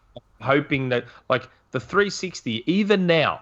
If you turn on an Xbox 360 and try to use it, it still basically feels the way it did 10, 15 years ago. Like, the only time you wait for the 360 is when it has to connect to the net to download things. Think something. Yeah, like it's still very quick. I hope they can both figure out a way to, I don't know, sort that out. Yep, I agree. Hopefully. From @Morventhus or GM, aka GM on Twitter. What are our thoughts on Mixer? Will Microsoft turn them around in a big way this gen, or will they let that ship sink? They'll let it. Yeah, Mixer is not long for this world. You reckon it's going to crash and burn? Yep. Well, okay, because here's the thing. Zune was a great product that was marred by minor usability issues in its early life cycle that were mostly ironed out by the end. The problem is Microsoft moved too slow relative to the competition to really allow the Zune brand to capitalize on what was going on at the time, which was they released the Zune HD, a marvelous piece of MP3 kit, but it is only an MP3 player. They didn't open up the App Store. They didn't make it a phone. And this is at a time when Android and iOS were flying off the shelves and taking off, you know. So Zune died because Microsoft moved too slow. And I see the same thing happening with Mixer, where Mixer is likely going to die because Microsoft focused all their money on trying to secure big names rather than foster the talent they already had at Mixer and giving them more money to work with to really push marketing, get on every platform. Mixer is still not on TV, Apple TV, Google TV. There's no app for like PlayStation. And it's not even just that, but it's not even that low. Like, my thing with Mixer has always been that the actual experience of using Mixer, even in a browser, is not good. Yeah, it's inconsistent. Like, it's just. I think, and like, you've got the faster than light stuff with Mixer, which is cool when you're streaming. But then when you watch like E3 on Mixer, it's 30 seconds behind Twitch and YouTube. Why? Yeah. Why is that? I think. I don't think it's going to die just yet. I think there'll be one last hurrah where I reckon that behind the scenes they're probably doing some development and some investment. But I think that they may have been delayed somewhat. So I hope that they try and keep it alive, because I'd feel very, very sorry for people that have partnered, that have communities there, even though they're smaller, to just be thrown to the wolves and have to restart. Especially if you're trying to make a living. That would not be a pleasant experience. So I think there is a duty of care there that really needs to be considered. It can be reasoned out that the reason why Mixer has been languishing lately has been largely because most of the funds that Xbox... Because remember, Mixer is under Xbox, not Microsoft umbrella here. Yep.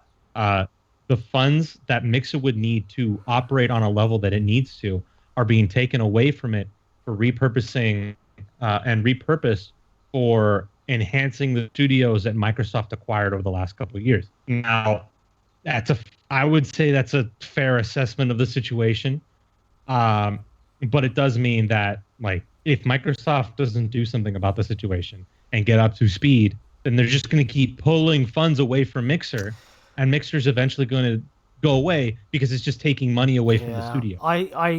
I can't help but feel as well that Mixer, if Microsoft had perhaps not goofed up this whole generation, and Mixer had been around since the beginning, and they were on the level peggings with Sony this time around, that the adoption might have been a little bit more reasoned. But look, at this point, I think I saw some numbers earlier this week. Facebook Gaming has like 5 times as much viewership as Mixer. I'm paraphrasing. I don't know if that's accurate. Have you ever watched a game on Facebook? I've seen them, but I've never clicked on one. No, I haven't. Right? And that says something to me. And, we're in a world now where Stadia is launching their whole... you're watching it on YouTube. You can just click and play, or apparently that's coming at some point in the future. Twitch is seemingly unstoppable. At some point, Amazon will launch their game studios streaming platform. They're in a difficult spot with Mixer, because I think new Microsoft now has a tendency to go, not working, it's a waste of money, stop. Just embrace third parties more. And I see that happening with Mixer, and that would be a shame. Because that would be honestly a mistake, especially in terms of long-term planning here, because Mixer still stands to be the center of community activity for Xbox going forward, right?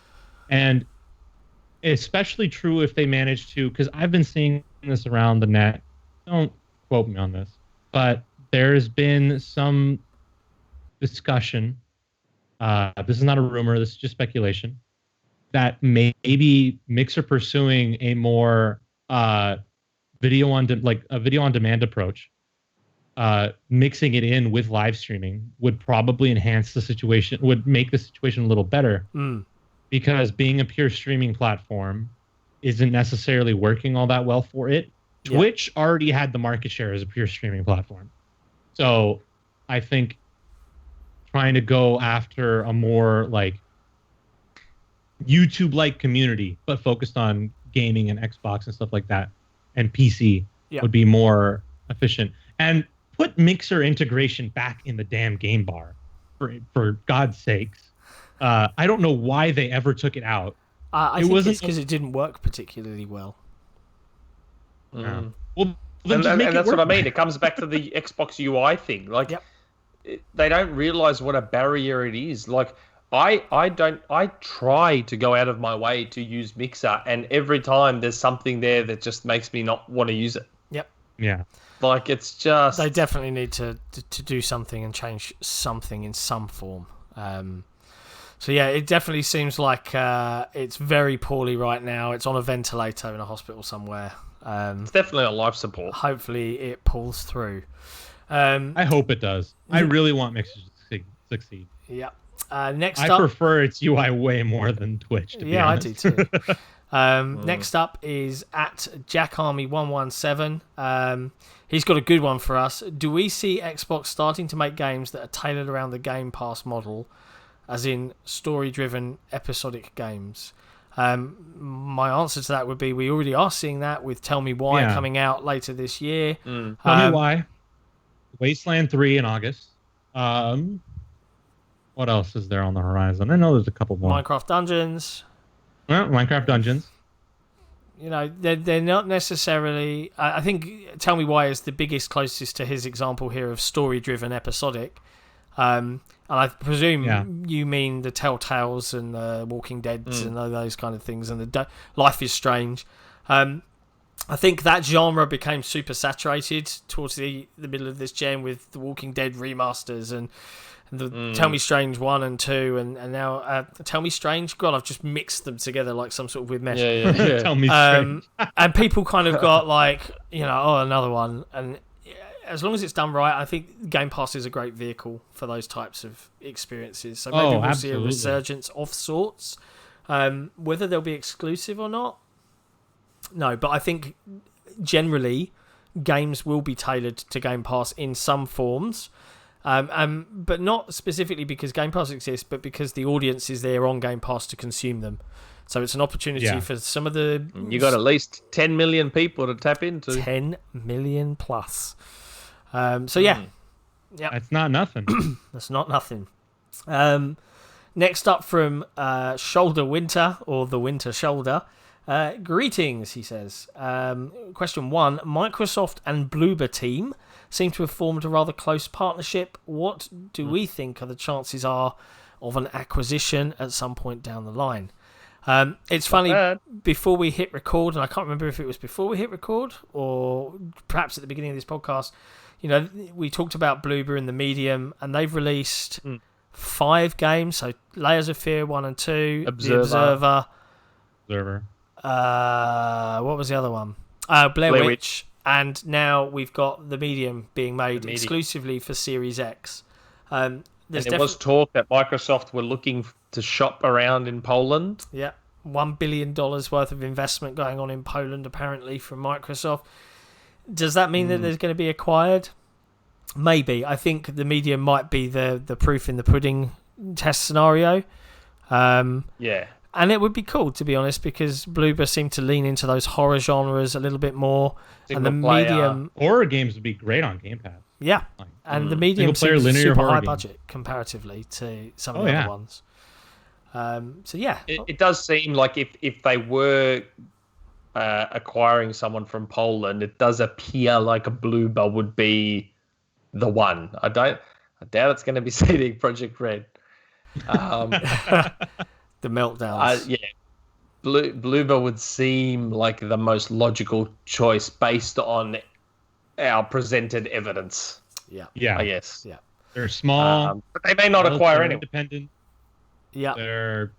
They work on small projects right now that could be scaled up really easy. They're efficient. Like 5 games in 5-6 years. That's what you want for Game Pass. Like Ninja Theory, they seem to be able to do a lot with a small team. Yeah. In terms of giving off that appearance of high production value, like, I don't know, it's hard to explain. Like, despite the fact that they're so small and they don't have the budget of bigger studios, they seem to make games that look like they may have been made by a higher budget. Yeah. Oh, yeah. Like Layers of Fear 1 has a lot of really good production quality to it. Yeah. Some of it still controls like ass though. Never played Well, it does run pretty poorly on Xbox. But I think we've seen the titles improve step by step, so we'll see. We'll see what happens. The other question from the Winter Shoulder is, do we ever think that we'll see the proper Phantom Dust remake that we never got this gen? I think Phil has to make amends for that one. I think it's dead. I don't think so. Yeah, no. Very much dead. it. The PC port that you got like was the apology letter. The time for it. Yeah. Like, although I'd almost argue, again, based on what my limited time that I spent with Phantom Dust, the HD one, man, there was a lot of similarities to it in Bleeding Edge. There was a lot of similarities to Phantom Dust in, again, just based on what I played of both. Yeah. There was those abilities assigned to each button that were on a timer. You're in an arena. There was just, maybe I'm simplifying it too much, but man, they felt kind of similar to each other to me. I don't think you're going to get the big remaster, remake or whatever. It was a game before its time, but I think that the PC port, the up-res port that came out on PC and console, that was your apology letter. Yeah, they gave it away. Sorry about that. Let's please stop bringing it up in interviews. Sorry, Phantom Dust fans. There's only one PD coming that we care about on this podcast. Next up from Fielder's Choice 9, aka Dan from Canada. Have you missed a couple? Not that I know of. You can pull me up on ones if you think I've missed them, but I'm looking at the whole list of replies to the tweet. There was one from, unless I missed it, there was one from a Holified TG.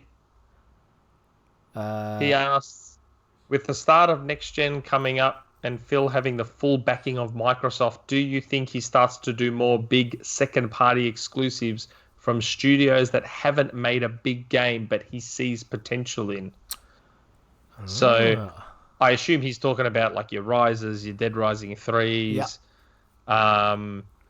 Yeah. And then he follows it up. He's like, to add to this, if the game doesn't turn out horrible, do you think Phil is more willing to purchase the studio? My thoughts around this is that I'm sure Phil was upset by Insomniac joining Sony first party and would love to have got them instead since they were such a great team. Yeah, I don't know. I think, any deal Microsoft makes now for an exclusive game, I think 9 times out of 10 they'll own the IP to prevent such a thing. Because hasn't Phil gone on the record saying that they're probably gonna start focusing on that? Yep. Owning the IP. And so I don't think we'll see huge numbers of acquisitions. Let the teams bed in and settle in.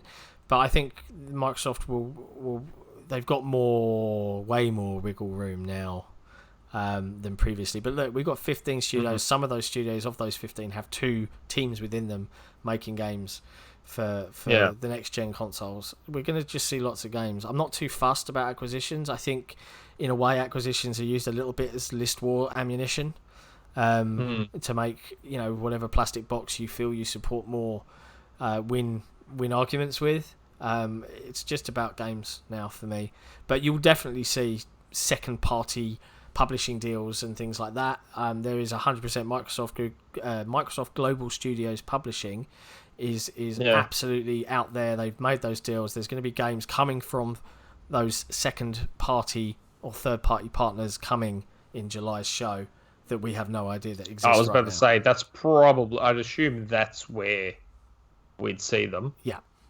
absolutely. So and there was another one that I reckon you might have skipped over. Go on. By Jay Singh.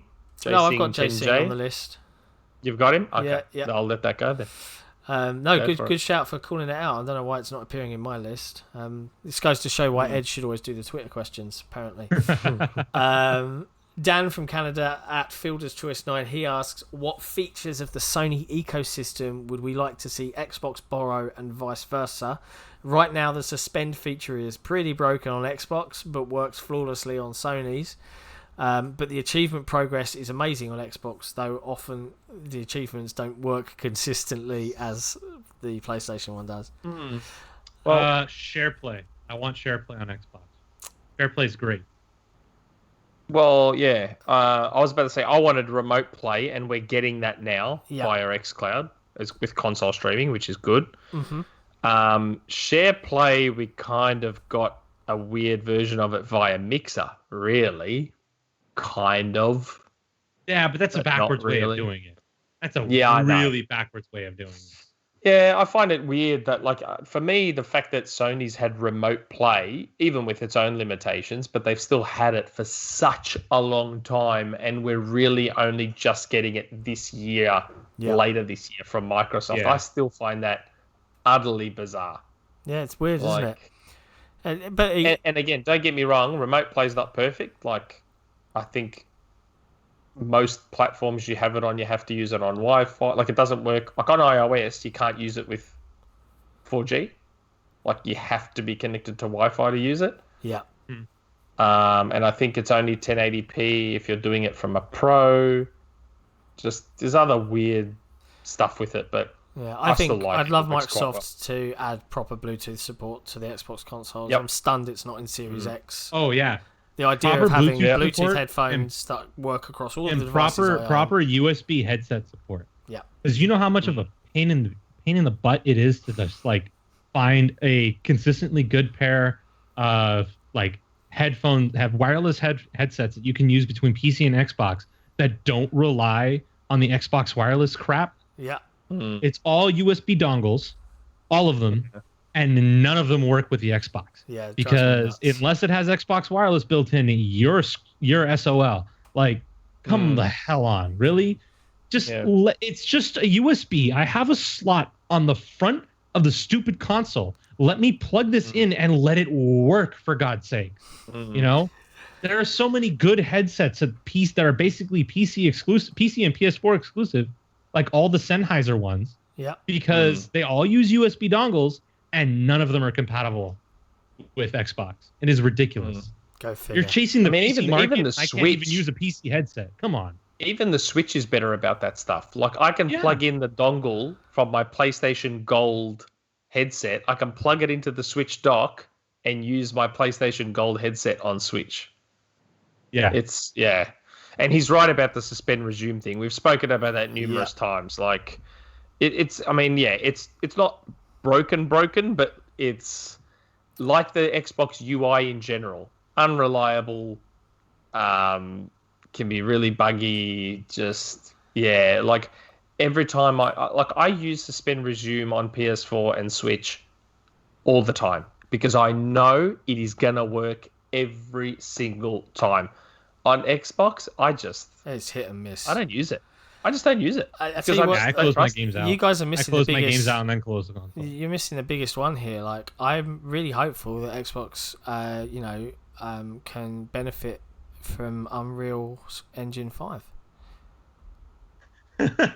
Sorry. Now, hold on a minute. Remember, if it doesn't have the PS5 SSD, then it can't run UE5. You know, okay? You know this, okay? That's the feature SSD I wish we had. That SSD can cure cancer. It probably already cured COVID. We don't know yet because the console's not on the market. Yeah. So when it comes out. No, if Sony starts to have gaming conventions where they actually go out somewhere, then we'll know that the SSD was responsible for that. Yeah. Yeah. Miracle worker. So next up from no, I did have Holified on there as well. I was just reading him as Michael Matheny. So, yeah, I did have them all, just in a different order. Next up from Jay Singh, or at JSingh10J. Does Microsoft avoid buying studios that don't use Unreal or have their own proprietary engines? Because I've seen them not going for such studios, judging by their prior acquisitions. If that's the case, they would be missing out on talents like Asobo and many others. What's our opinion? So do we think that when they're going out to acquire, they're only targeting studios that currently use Unreal? Well, no, because Playground don't use Unreal. Yep. And they bought Playground. Although the rumour is they are using Unreal. 3 don't use Unreal. Fable. Yeah, I know, that's right. But what I'm saying is they don't target and don't actively avoid based on Unreal.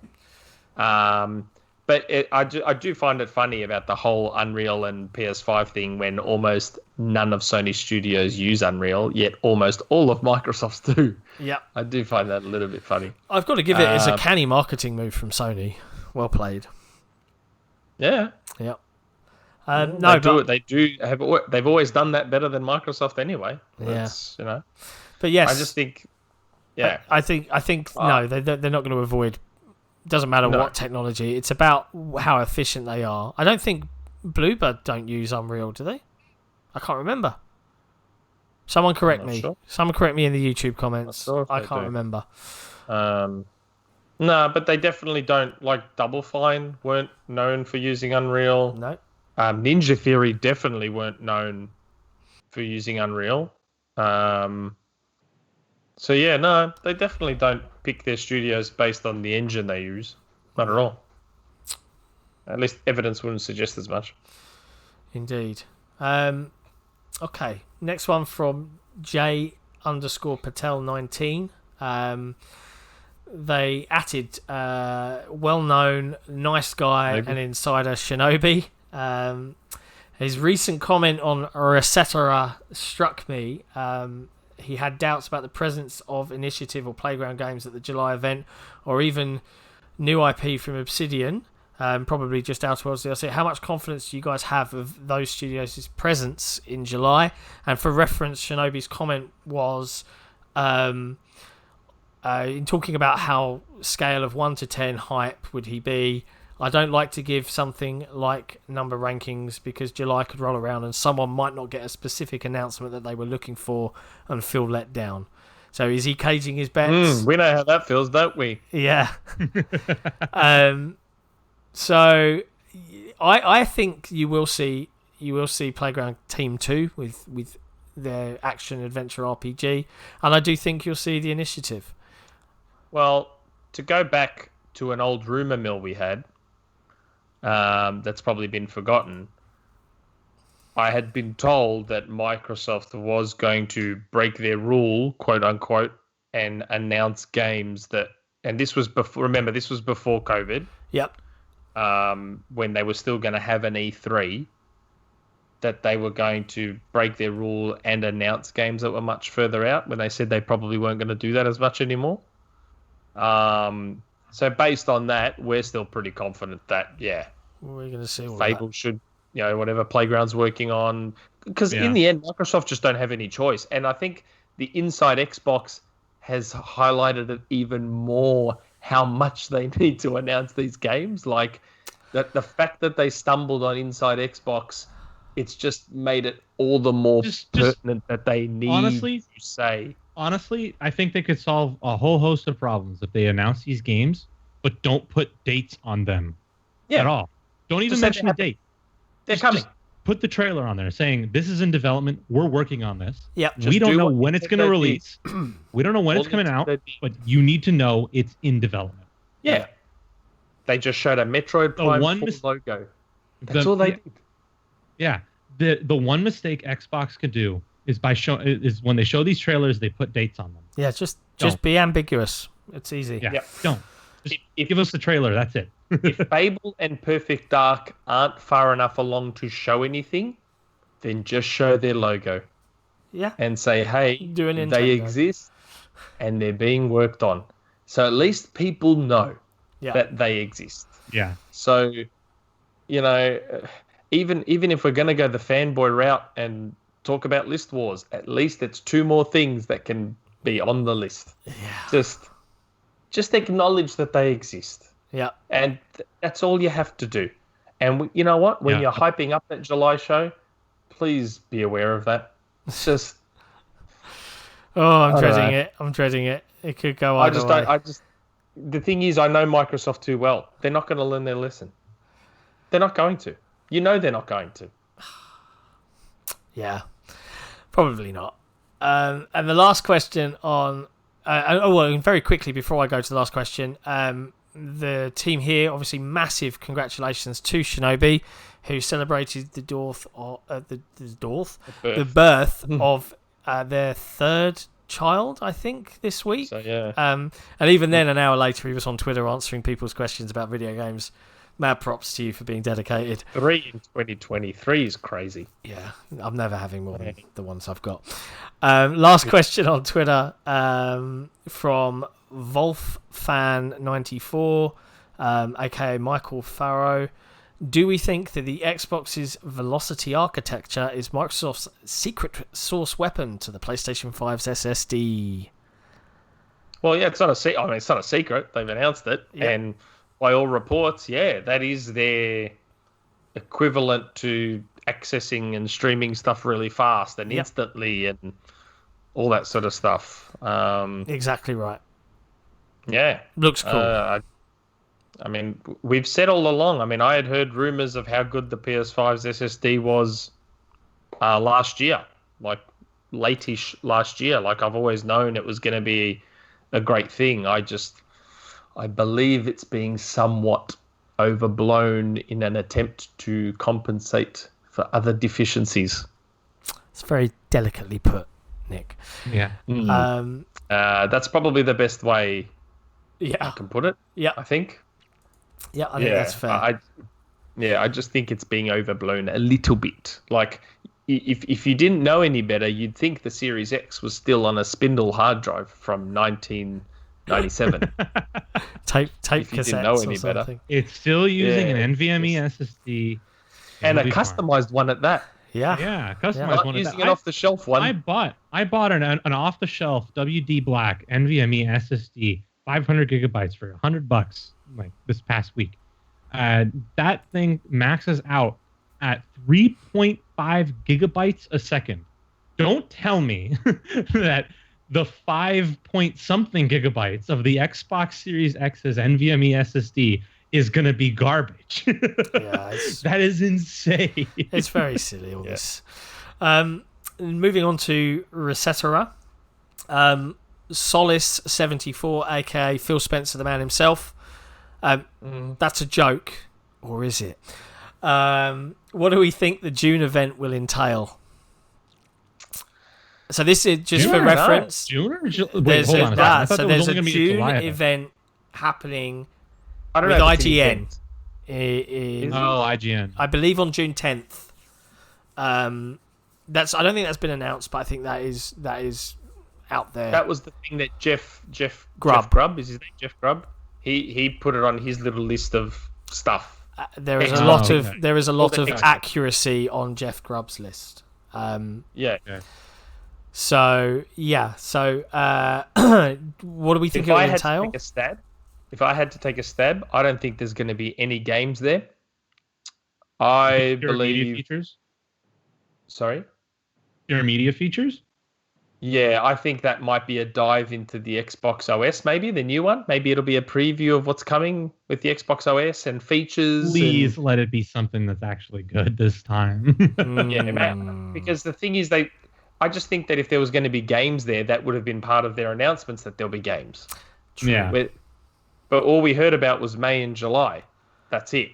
We didn't hear about anything in between. So if I had to guess, this thing is probably a dive into the new OS, maybe into features, maybe into, I don't know, stuff like that. I don't know.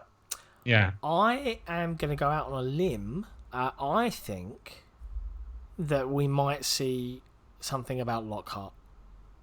And the only reason I think that is when I think of July, they could reveal it as part of that show and talk about Lockhart, but it's a limited format with which you can do it, and there will naturally be an uproar of questions. Oh, you're going to compromise next gen, and scaling games, all of that stuff. Whereas working with IGN to partner with the announce, so I think this will be very similar to what we saw with Unreal, right? We saw Digital Foundry go live with an article. Eurogamer went live with an interview. All of the media teams knew about this, and that's why it was out there, right? The media knew that it was coming. I got the day before the announce. I knew it was going to be a 9-minute video. I knew it was Epic related, and I knew that the Fortnite matchmaking stuff was all coming to. So, I think that they're partnering with IGN, specifically IGN, on this, is because if Lockhart is announced there and they do a trailer and they talk about it, it gives them the opportunity with arguably the biggest media reach for gaming, even if I don't love all of IGN's content, to have a one-on-one long-form interview. What is it? Be clear with the messaging. How does it work? What's it for? That's just my guess. Wouldn't that be Digital Foundry for that?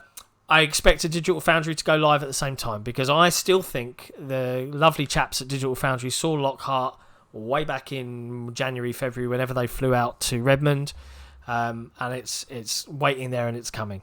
That's my guess. Okay. Those are my reasoning behind it. Jeff Grubb, he's from the US, yes? I don't know. Let's assume yes. I don't know. Okay, so a question for you, Cairo, if he's US based. Boxing Day. What does Boxing Day mean in the US? Like hell if I know. I don't know. Okay, well, I ask because Boxing Day, for example, in the UK and Australia, and I'm pretty sure in the UK, Boxing Day has significance. So Boxing Day in Australia is our equivalent of Black Friday. Boxing Day in Australia is also the Australia versus England. Generally, it's Australia versus England Boxing Day test. Yep. In cricket. But Boxing Day in Australia is our version of Black Friday. It's our big sale day. And that's why I asked if Jeff was from the US or not, because he called it Xboxing Day. So I just wonder if there's a hint as to what is happening on that day because of the name he gave it. So I thought, are they going to announce pricing then? Because I thought, Xboxing Day, sales, like, I don't know. I just thought, yeah. I think you've misinterpreted the hint. Xboxing, IGN, ing. He's just made a word. He's literally, I think he's literally written Xbox IGN, but he's just made it into a. You might be right, but equally, if that is a hint and it's not the IGN thing, which I still think it is, it could be about the box. It's an Xbox event at IGN. We'll find out, I guess. But reasonable guesses. A clue as to the Xboxing Day. Maybe it's a really big sale. Are you meaning the day 26th of December? Yes. The 26th of December. I didn't even know it had a name on it. I just thought it was like Boxing the day when everything starts going on discount because there's still stock that the stores never got sold for Christmas. Yeah, but well, in Australia, Boxing Day has always been our equivalent of the US's Black Friday. Yeah. Okay. Like people used to die and get crushed in the sales here. Yeah. Yeah. Like it was full on. No, we just do Black Friday. I don't know about any specific event tied to the 26th of December. Okay. Yeah. It's the only reason I asked. But that might just be me here in California because this state doesn't really give a damn about other states and what they do. So the last two questions on Resetera, we have an interesting one from our 5e, and I'll let you explain this, Ed, because it struck me as hilarious. Because what does Shpeshal Ed know about Halo Infinite, and why did he delete his tweet? Okay, all right. So yeah, there was we were talking in the Discord about Halo Infinite because we created a dedicated Halo channel because Halo talk was overtaking most of the Discord. So we tried to distill it all. We tried to distill it all into one place. And I made a little Gordon Ramsay meme that Gordon Ramsay meme where he says, finally, delicious, some good effing food. Well, I edited that and said, finally, delicious, some good effing Halo. And I put out a tweet that said, me, when I hear about all the stuff going on with Halo, I don't actually know anything about Halo that other people don't know. Like, all based on the stuff we've heard about Halo. Like, yeah, we're going back to a ring where it's sort of harkening back to CE. All the stuff that we've all heard about Halo. That's... So far, everything we've heard about it sounds really good. There's been a lot of discussion in the Discord about Halo. Yeah, and I think deleting that tweet maybe probably caused more problems than if I had just left it up. I think people were looking at that tweet as like some sort of insider tease thing. It wasn't. Put that doll down. It wasn't. It wasn't me having heard anything about Halo that other people haven't heard. Yeah, sorry. I'm impressed at how tight-lipped, and I know, like, for those in reference, and I'm going to call out Proven here in particular on the Discord. He is chomping at the bit. He's going nuts. It's like, and I love Halo threads in general because it doesn't matter when I pop into the Discord channel and read. It's just the same argument. BR, sprint, weapons. Halo 5 wasn't good. Halo 5 was good. Movement's terrible. Level design is bad. Back and forth. And it's just cyclical. It just goes round. That's why we had to create a dedicated channel for it. It was the wisest decision that you could have made. Just let them loose in there. Jesus. So yeah, R5E, unfortunately, I think you were reading into perhaps a hastily created meme that was just deleted because it wasn't that great a meme. And OPIV, if you want back in the Discord, send me a message. And lastly, from One Bad Mother on Resetera, when did the memo come out that the core gaming enthusiast mostly cares about AAA open world third-person narrative-driven bangers? If I still play everything, does that make me by default a casual gamer? I'm sorry, yes. You've been infected. Yeah. It's an incurable disease. You just like you games. Are a casual gamer. Dun, dun, dun. It's like a freaking soap opera. Yeah. They zoom in on your face at the hospital. Yeah. No, it's just people seem to be obsessed with it like over the last few years, and I get it because most of those titles have been like Sony games that have gone on to win multiple Game of the Year awards and like have become known as pillars of the 8th generation of video games, you know? And in some ways that's unfortunate because now we're starting to see every game try and do that crap. Yeah. And it sucks. And I don't like it. Yeah. And that's why I hope Microsoft doesn't dip their toe too deep into it. Yeah. I don't think hopefully the rumored Perfect Dark, whatever form it may take, does not end up like that. Indeed. I hope to God it doesn't become a sad mom game. I don't need. We've got plenty of sad parent games. We just no, please. I just want a good game. Yeah. I think that's it. I think they need a couple of those games. I do think they need some, but not. I don't want them to chase that trend too hard. To be fair, at least sad mom would be something different. It always seems like these sad dad games, the wife or the mother just gets killed off at some point, or just never gets mentioned. They should sacrifice. I don't think they should sacrifice the nice variety they've got going at the expense of chasing a trend. Yeah, because like right now there is whether people want to acknowledge it or not. There's a lot of variety, like legitimate variety on Xbox at the moment. To those who listen to this and still have doubts. Trends always start with something good and end because they've been played to death. So, like, it's great that these games came out and they're phenomenal for the people who enjoy them. But let's not let the entire industry become those games in 5 years. Please, for the love of God. Yeah, okay, I'm not going to say what I was about to say, but anyway.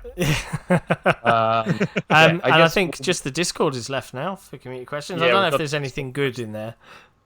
Yeah, there's a hell of a lot of mess in there. Hold on. So, Proven's first proper question, which we kind of covered. How many game demos do you think Xbox has planned for July, and do they change anything based on the negative reaction to May? Yeah, like I said, I don't know if Microsoft is yet to prove that they've learned their lessons. To me, I mean, even though they sort of looked like they had learned their lesson with publicly inside said, Xbox, oops, and then they kind of messed up on the They can say oops all they want and still not fix anything. They called what they were going to show gameplay. It's questionable how much legitimate gameplay they showed, and I don't know if they're going to learn that lesson, because as far as I know, that's what Microsoft believes gameplay is. So I don't know. I want solid deep dives. I want presented by Xbox Game Studios 10 minutes gameplay proper. Yeah. Finish with your little sizzle reel trailer if you must, but 10 minutes of just someone at the controls doing their thing. Cartoon Soldier 9. Which games will we get gameplay deep dives for? Halo. Halo. Yeah, you'd think so. I have to say Halo, because at this point we have gone on almost 3 years since such a long time since the announce of the game, and we still have yet to see a single bit of gameplay. I know. Seen nothing. They have to show it. I still maintain. I know what you mean by gameplay, but we've definitely. I think that whole last time's trailer, the Deliver Hope trailer, was definitely. I think the intro, or cut down perhaps for that show. But I think that what we saw, the graphical fidelity, what the game looks like, that's what it's going to look like as we play it. And if that is the case, I am excited to on Series X, yeah. Or PC. I hope, speaking of Halo, and this is just going to be a small tangent, I hope that on console it comes with a 1440p 120 FPS. I know it's probably going to be 60 FPS locked by default, but I would like to lower the resolution a little bit to upgrade the frame rate. Yeah, it'd be nice. I think the fact that they talk about 120 FPS games, I would love to see the developers push 120 FPS, because I would love it. Especially for people who are starting to get 120 hertz TVs. Yeah, coming this year. Yeah, absolutely. Anything else good on there? Proven. Is Starlatine enemy number one of the Era podcast? If not, then who is? Nope, Starlatine. It is Starlatine. Wow. Yep. Did he ask a question this week? Not one that's even worth asking. Not one that I can't read aloud. Why it's the ghost of Subliminal when Xbox is the one who's dying. I don't even know what the hell that is. That's stupid. We'll just skip that. Hexa, do you think E3 type reveals would be better off without mentioning the developer who makes it or platform/console it's for? Would that stop fanboys from prejudging games? No, because it all depends on which showcase it's being played at. Yeah, it's really hard to do that. If Xbox is showing the game, they don't even have to show the Xbox logo at the end. That's going to be marketed by Xbox. Yeah. So, unless you mean publishers like the console makers stop showcasing games entirely and leave it up to third parties to showcase their own games, which I don't see happening, because console manufacturers still need marketing deals. They still need to say, hey, it's going to look and play best on this box. Yeah, I think I know what he's getting at. But the problem is, it all depends on what you're watching. So, if you're watching the game, I think his question would apply to something more like the Game Awards. So, you're watching the Game Awards. A game shows, people think it looks amazing because they're not prejudging it by a logo at the start. So, if a game was being shown and right at the start they showed the Xbox logo, you're going to get a lot of fanboys instantly in that mode where they're just going to hate this game no matter what it is. Yeah. Where if you show the game first and how awesome it is, they don't have that preconceived idea. They're not in that preset mode. And then right at the end, this is who made it, and it's an Xbox game. Yeah. But I think that's what he's getting at. Yeah, absolutely. So from that perspective, I guess he's right. Yeah. But if you're watching Microsoft's E3, then it doesn't really make a difference. Yeah. And a lot of Sony fans watch that and just to hate on it. Yeah, that's right. Don Cabeza. Why do people fall for epic Unreal Engine demos every single generation? We talked about this. It's a cool look at tech, but the thing they show never actually exists for a solid 4 or 5 years after the engine releases. We kind of covered this already. Yeah. Yeah, we did. Because we question the same thing. We don't understand how, at this point in video game history, how it's possible that people still fall for faked, pre-baked, pre-rendered, pre-scripted. And I honestly think it's just because people want to be easily hyped, and they want a reason to buy in. They want a reason to open their wallets for their favorite corporations. So yeah, I don't get it. Don Cabeza asked another question, and I guess he's asked the Starlatine question for this week. Oh wow! Was Ed dropped on his head as a baby? I'm trying to figure out how his taste in everything is so terrible. I'm kind of curious about this myself, to be honest. Yeah. No, we've talked about my taste before and how flawless it is. I don't know, man. Sure. Like your own brothers, like, why aren't you playing VR? You're wearing a PlayStation shirt on an Xbox podcast. I don't think that says anything good about your taste. Yeah. That was in celebration of Unreal and the victory of the Unreal Sony. Engine and the things that the PS5 SSD makes possible. Yeah. It even made me wear a PlayStation shirt on an Xbox podcast. Go figure. That's how powerful. It's so powerful. It brings good exclusives to Xbox. Yeah, you gotta give it some credit there. If you get into a punch on in a pub with your mates, the PS5 SSD will send backup. Wow. And get you out of trouble. That's how powerful it is. Yeah, that's intense. It'll even get you a date and be your wingman at the bar. Amazing. So good, so ahead of its time. Well, I think I know what this podcast is going to be called now. Episode title is a pretty simple one. SSD. Yeah, probably nice and simple. Ashen1 has a question. Yep. Why do you think Tim Sweeney is like how he is, and what can we do to counter troublesome corporate life forms like him in the future? Ignore him.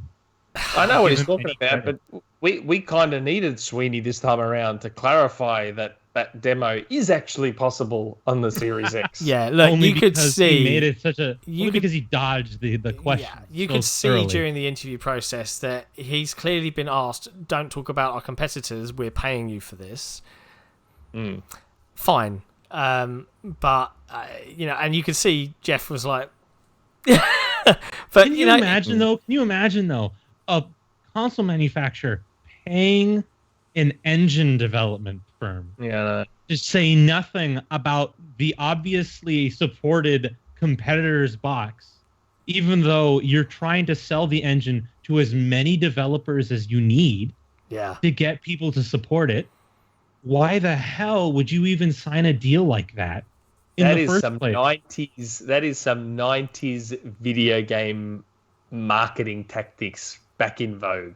That's the sort of stuff Nintendo and Sega used to do back in the day. It's so blatant. It's almost the modern day equivalent of those magazine ads you'd see where Sega makes fun of the sexual prowess of Nintendo fanboys. That's what I mean. It was back. That is some 90s video game guerrilla warfare style marketing, like come back to life. Yeah, and all the clickbait headlines. It's so ridiculous. You spent all that money for them just to not say one word. Yeah, you could have just saved that money and used it for something else. For a multi-platform engine that Microsoft uses way more than Sony does. It was bizarre. Go figure. Marketing deals, hey? They are what they are. Yeah. But I mean, there has been those rumors floating around about Sony throwing a lot of money hats around. Just didn't realize it would be for that. Yeah. The last question in the Discord seems to be from BSig. Has heard of any of the games? Any of the games Sony is showing in June? Well, again, we just talking over each other. Sony is showing in June. There was one I had heard of, and I was being told to wait a little bit before I mentioned it, and then a tweet came up which may have thrown a spanner in the works. I would still not mention it. If you're told not to mention it.